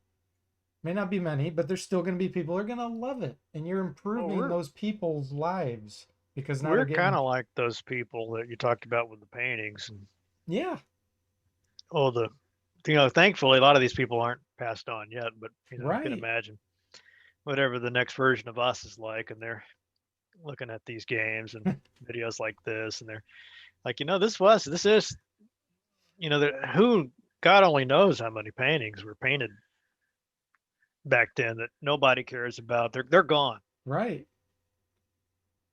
But there's a few Mm-hmm. that again, people like us call it Mm-hmm. nostalgia or whatever. Mm-hmm. You're like, I get that this is not fashionable anymore, Right. but I'll be damned if I'm going to put this in the trash heap. Right. Right. I'm holding on to this. I don't care. And that's basically how all this happens, right? And then Yeah. 50, 100 years from now, they're like, oh, that game is, I guess, like something like the Mona Lisa Yeah. or whatever it is, of that era and that media. We don't. Who knows what it'll be? Right. It's kind of up to people like the people that they kind of decide what's worth holding on to and Yeah. what's preserving and what's worth talking about. What's fun to talk about. Mm-hmm. Yeah, and I'm really excited about so many indie game developers Mhm. kind of coming up more recently, especially because of crowdfunding. What's your take on indie game developers in the gaming industry? Do you feel like they are starting to kind of restore this industry? Yeah, I think that's the thing that gets me excited about the games industry really these days because I've just kind of gotten out of touch with the AAA or what a quadruple A, and I don't care. I tried to do like the getting the console. I don't even care about these new consoles. Mm-hmm. Just, I'm not chasing that anymore because the games just aren't for me anymore. Mm-hmm. Uh, that's fine. But the indies, only the indies, and to some extent the smaller commercial studios are kind of doing the kind of games I like to play, and they have a lot of advantages with things like Unity and Mm-hmm. the assets, and they don't have all these tremendous hurdles to try to get their game to a market. I was talking to some of those guys that did the Stasis and Mm-hmm. the Brotherhood. Like that's a good example of what I like to see. So it's just a very small teams, a couple of brothers basically. Mm-hmm. They're using these off the shelf tools. They're making these games, but it's kind of this cottage industry. So there are a lot of the people that are buying their games are also making games. Mm-hmm. That's kind of where I see this headed. And it's already there really with that adventure game market. But you got a lot of people that they're enthusiastic about this genre. I guess we could take this all the way back to gardening if we wanted to. Like a lot of the garden, they love to see the design Uh-huh. gardens and walk the thing, and they love that. But they also love bringing stuff home to Mm-hmm. plant, in their own gardens. And that's sort of what you see in a really healthy cottage industry. We're playing these indie games and we're thinking that's pretty cool. Well, what this person did, they did this thing with a dialogue, or they did this thing with death. Mm-hmm. Or they did this really cool thing with a save game mechanic. Whatever it is, you're like, I think I could apply that and use that in this thing I'm working on. Yeah. So when you kind of get that feedback loop going, uh, that's when it gets really interesting to me because you don't Mm-hmm. know what's going to happen, Yeah. what's around the corner of this. It could be the next Minecraft or the next whatever Mm-hmm. the equivalent of that is for RPGs. Yeah. Sitting on some 16-year-old's computer right now, That's right. just putting these pieces together in new Mm-hmm. ways, and bam. Yeah, I definitely don't think you're going to see the excitement coming out of these huge studios and Right. whatever. I think they got so many boondoggles Yeah. they had to work around. I could be wrong, but I just, maybe somebody will play this and have some fun with it later. But I really don't see this virtual reality Mm. Oculus Rift stuff going very far. Right. I agree You with know, you. I could be dead wrong, Mm-hmm. but that just seems where everybody assumes is going to be the future. We're all going to be wearing these giant headsets, and Right. uh, or we'll be like in the Matrix or something. And Yeah. I don't think that's. Uh, I think if anything, it'll be more like the modern Mm. novel writers, and Yeah. the same thing with TV, where you see a lot of shows now that are probably they're a lot lower audience Mm-hmm. and they're a lot lower budget sometimes, but they're Mm-hmm. just better shows Yeah. because they don't have all these constraints, Right. and their audience is evolved, Mm-hmm. and they know their audience well, and they're able to cater to that audience. I mean, you get like, and we look at the Battlestar Galactica Mm-hmm. new version versus the old one. I Right. mean, I get some people would say the old was better. Right. I don't know. Maybe that could be nostalgia kicking in there, but yeah, these indie developers, like look at the Serpent and the Staglands and Mm-hmm. the guys that were working on Age of Decadence, Mm-hmm. the Legend of Grimoire, the Almost Human. Mm-hmm. Of course, the Brotherhood. They're doing adventure games, but same concept. When you don't have to aim for that widest possible demographic. Mm-hmm. When you're not worried that you're not, your life is not hinging on whether this game is going to sell 1 million Right. copies, right? All you need is like maybe if you get $50,000 out of this thing, or Right. that'll give you enough money to go another year, Mm-hmm. and work on the next game. So that really frees you. It does. Also, it seems like a lot of the indie developers listen a lot more to their audience. And, Well, they have to, because if if they don't, they're dead. yeah, yeah. They're not going to get the. That's kind of a wrinkle to the story, really, is the idea of the crowd. You mentioned the crowdfunding, and Mm-hmm. I've been keeping an eye on that. It's something that I consider really interesting to think about the implications of that. But that is an area there where I think it is affected in a negative way by the nostalgia, Mm. because people come in and they just want to see Mm-hmm. the same thing, and they don't want the new setting. They want to play what they played back in the day, but meanwhile those artists have moved on. It's like finding some old band from the 80s Yeah. and say, look, I'll pay you to make a new album, but I want it to sound like you guys did back in the 80s. Everything just the same. Right. Why can't you just be the old Metallica? Right. Or whatever the band is? And you just can't do it. They can't, even if they wanted to. Right. Yeah. It's just not the same thing anymore. So yeah, that's a problem. But you are constrained, I guess, in some ways by the audience. There's very few people, I think, that have the patience or Mm-hmm. risk tolerance just to say, look, I'm just going to trust you. I know you're a good developer, and I know this idea doesn't sound too good to me, but you know, Yeah. I don't know really exactly what's in your head, so just here's some money. Yeah. And for some of these guys that make a pledge like $100 to a game, Mhm. that's not pocket change. Right. That's a big investment, or even like $30. I mean, I have guys that quite honestly just giving like the buck Mm-hmm. a show is like, that's not just, Mm-hmm. they said that's just the price of a cup of coffee. Like, no, it's not. I would never pay more than that for coffee.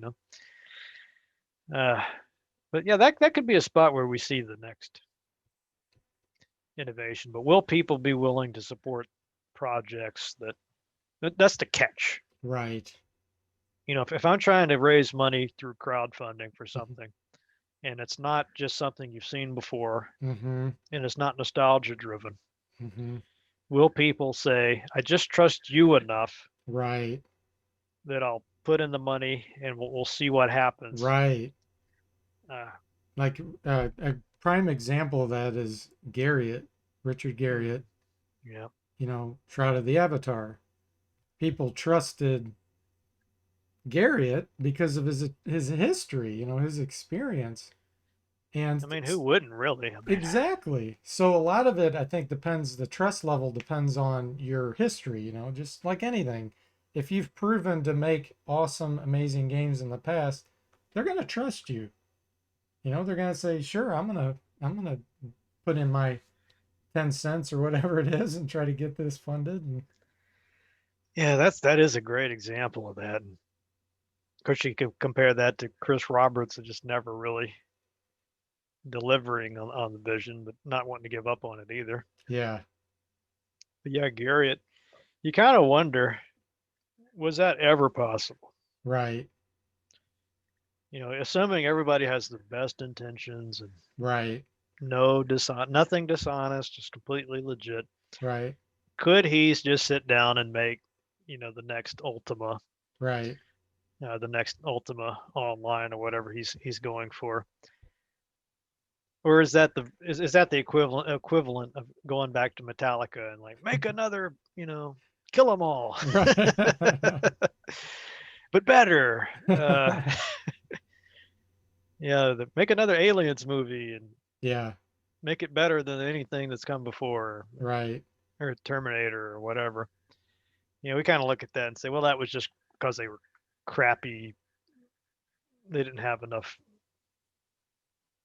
courage or whatever to make it the way it should have been. But really, maybe it's just impossible.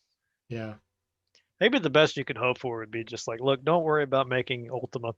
right. Just whatever that thing is that you really want to make. I trust your instincts. Yes, Just do this, and yes, we're there. We'll yes. help you. That's probably what should have happened. Yep. I completely agree. Like when you do your surveys on Patreon, your Patreon account, you'll ask for input, and I'll always give my input, but usually you'll have an option of, just I don't care, just do whatever you want. I always pick that one because I trust that you're going to do what you want to do, and that's what I want you to do because I know it'll be great. So that's the same thing. The whole trust level, you got to have that trust with the Well, that and you creator. want to be surprised Yeah, as well. I mean, you don't want to feel like, and plus, you want to feel like you're in good hands. mm-hmm. And it's a little bit worrisome when this person keeps asking you, well, what do you think? What do you think our next game should That's a be? good point. You're like, well, you're the game developer. I'm just Right. usually the people yelling out suggestions are usually pretty bad suggestions anyway. Yes. Do Freebird, that kind of crowd. Uh, so yeah, there's really no easy answers to any of this stuff. I mean, you want the feedback, you need feedback, you need to hear from people, you want some ideas on the table. Yeah. On the other hand, maybe that's why the choose your own adventure books didn't really explode. Maybe people like, well, I don't want to make a choice. I Right. I want you just to tell me what it's your story. uh, hmm, Hmm. maybe there's just different personalities out there, and different people. Absolutely. That's what makes the world interesting. If we were all the same, it would be a really boring world. I guess this will be us signing off then. Subscribers, please go check out Matt's channel if you haven't. I know probably almost all of you already know about him, but if someone else stumbles across this and you haven't gone to his channel, you have to. I'm demanding it. He deserves it. He deserves That's it. gonna be my new catchphrase. I'm gonna have to work that in there. I deserved her. All right, but Thanks again. oh, thank you.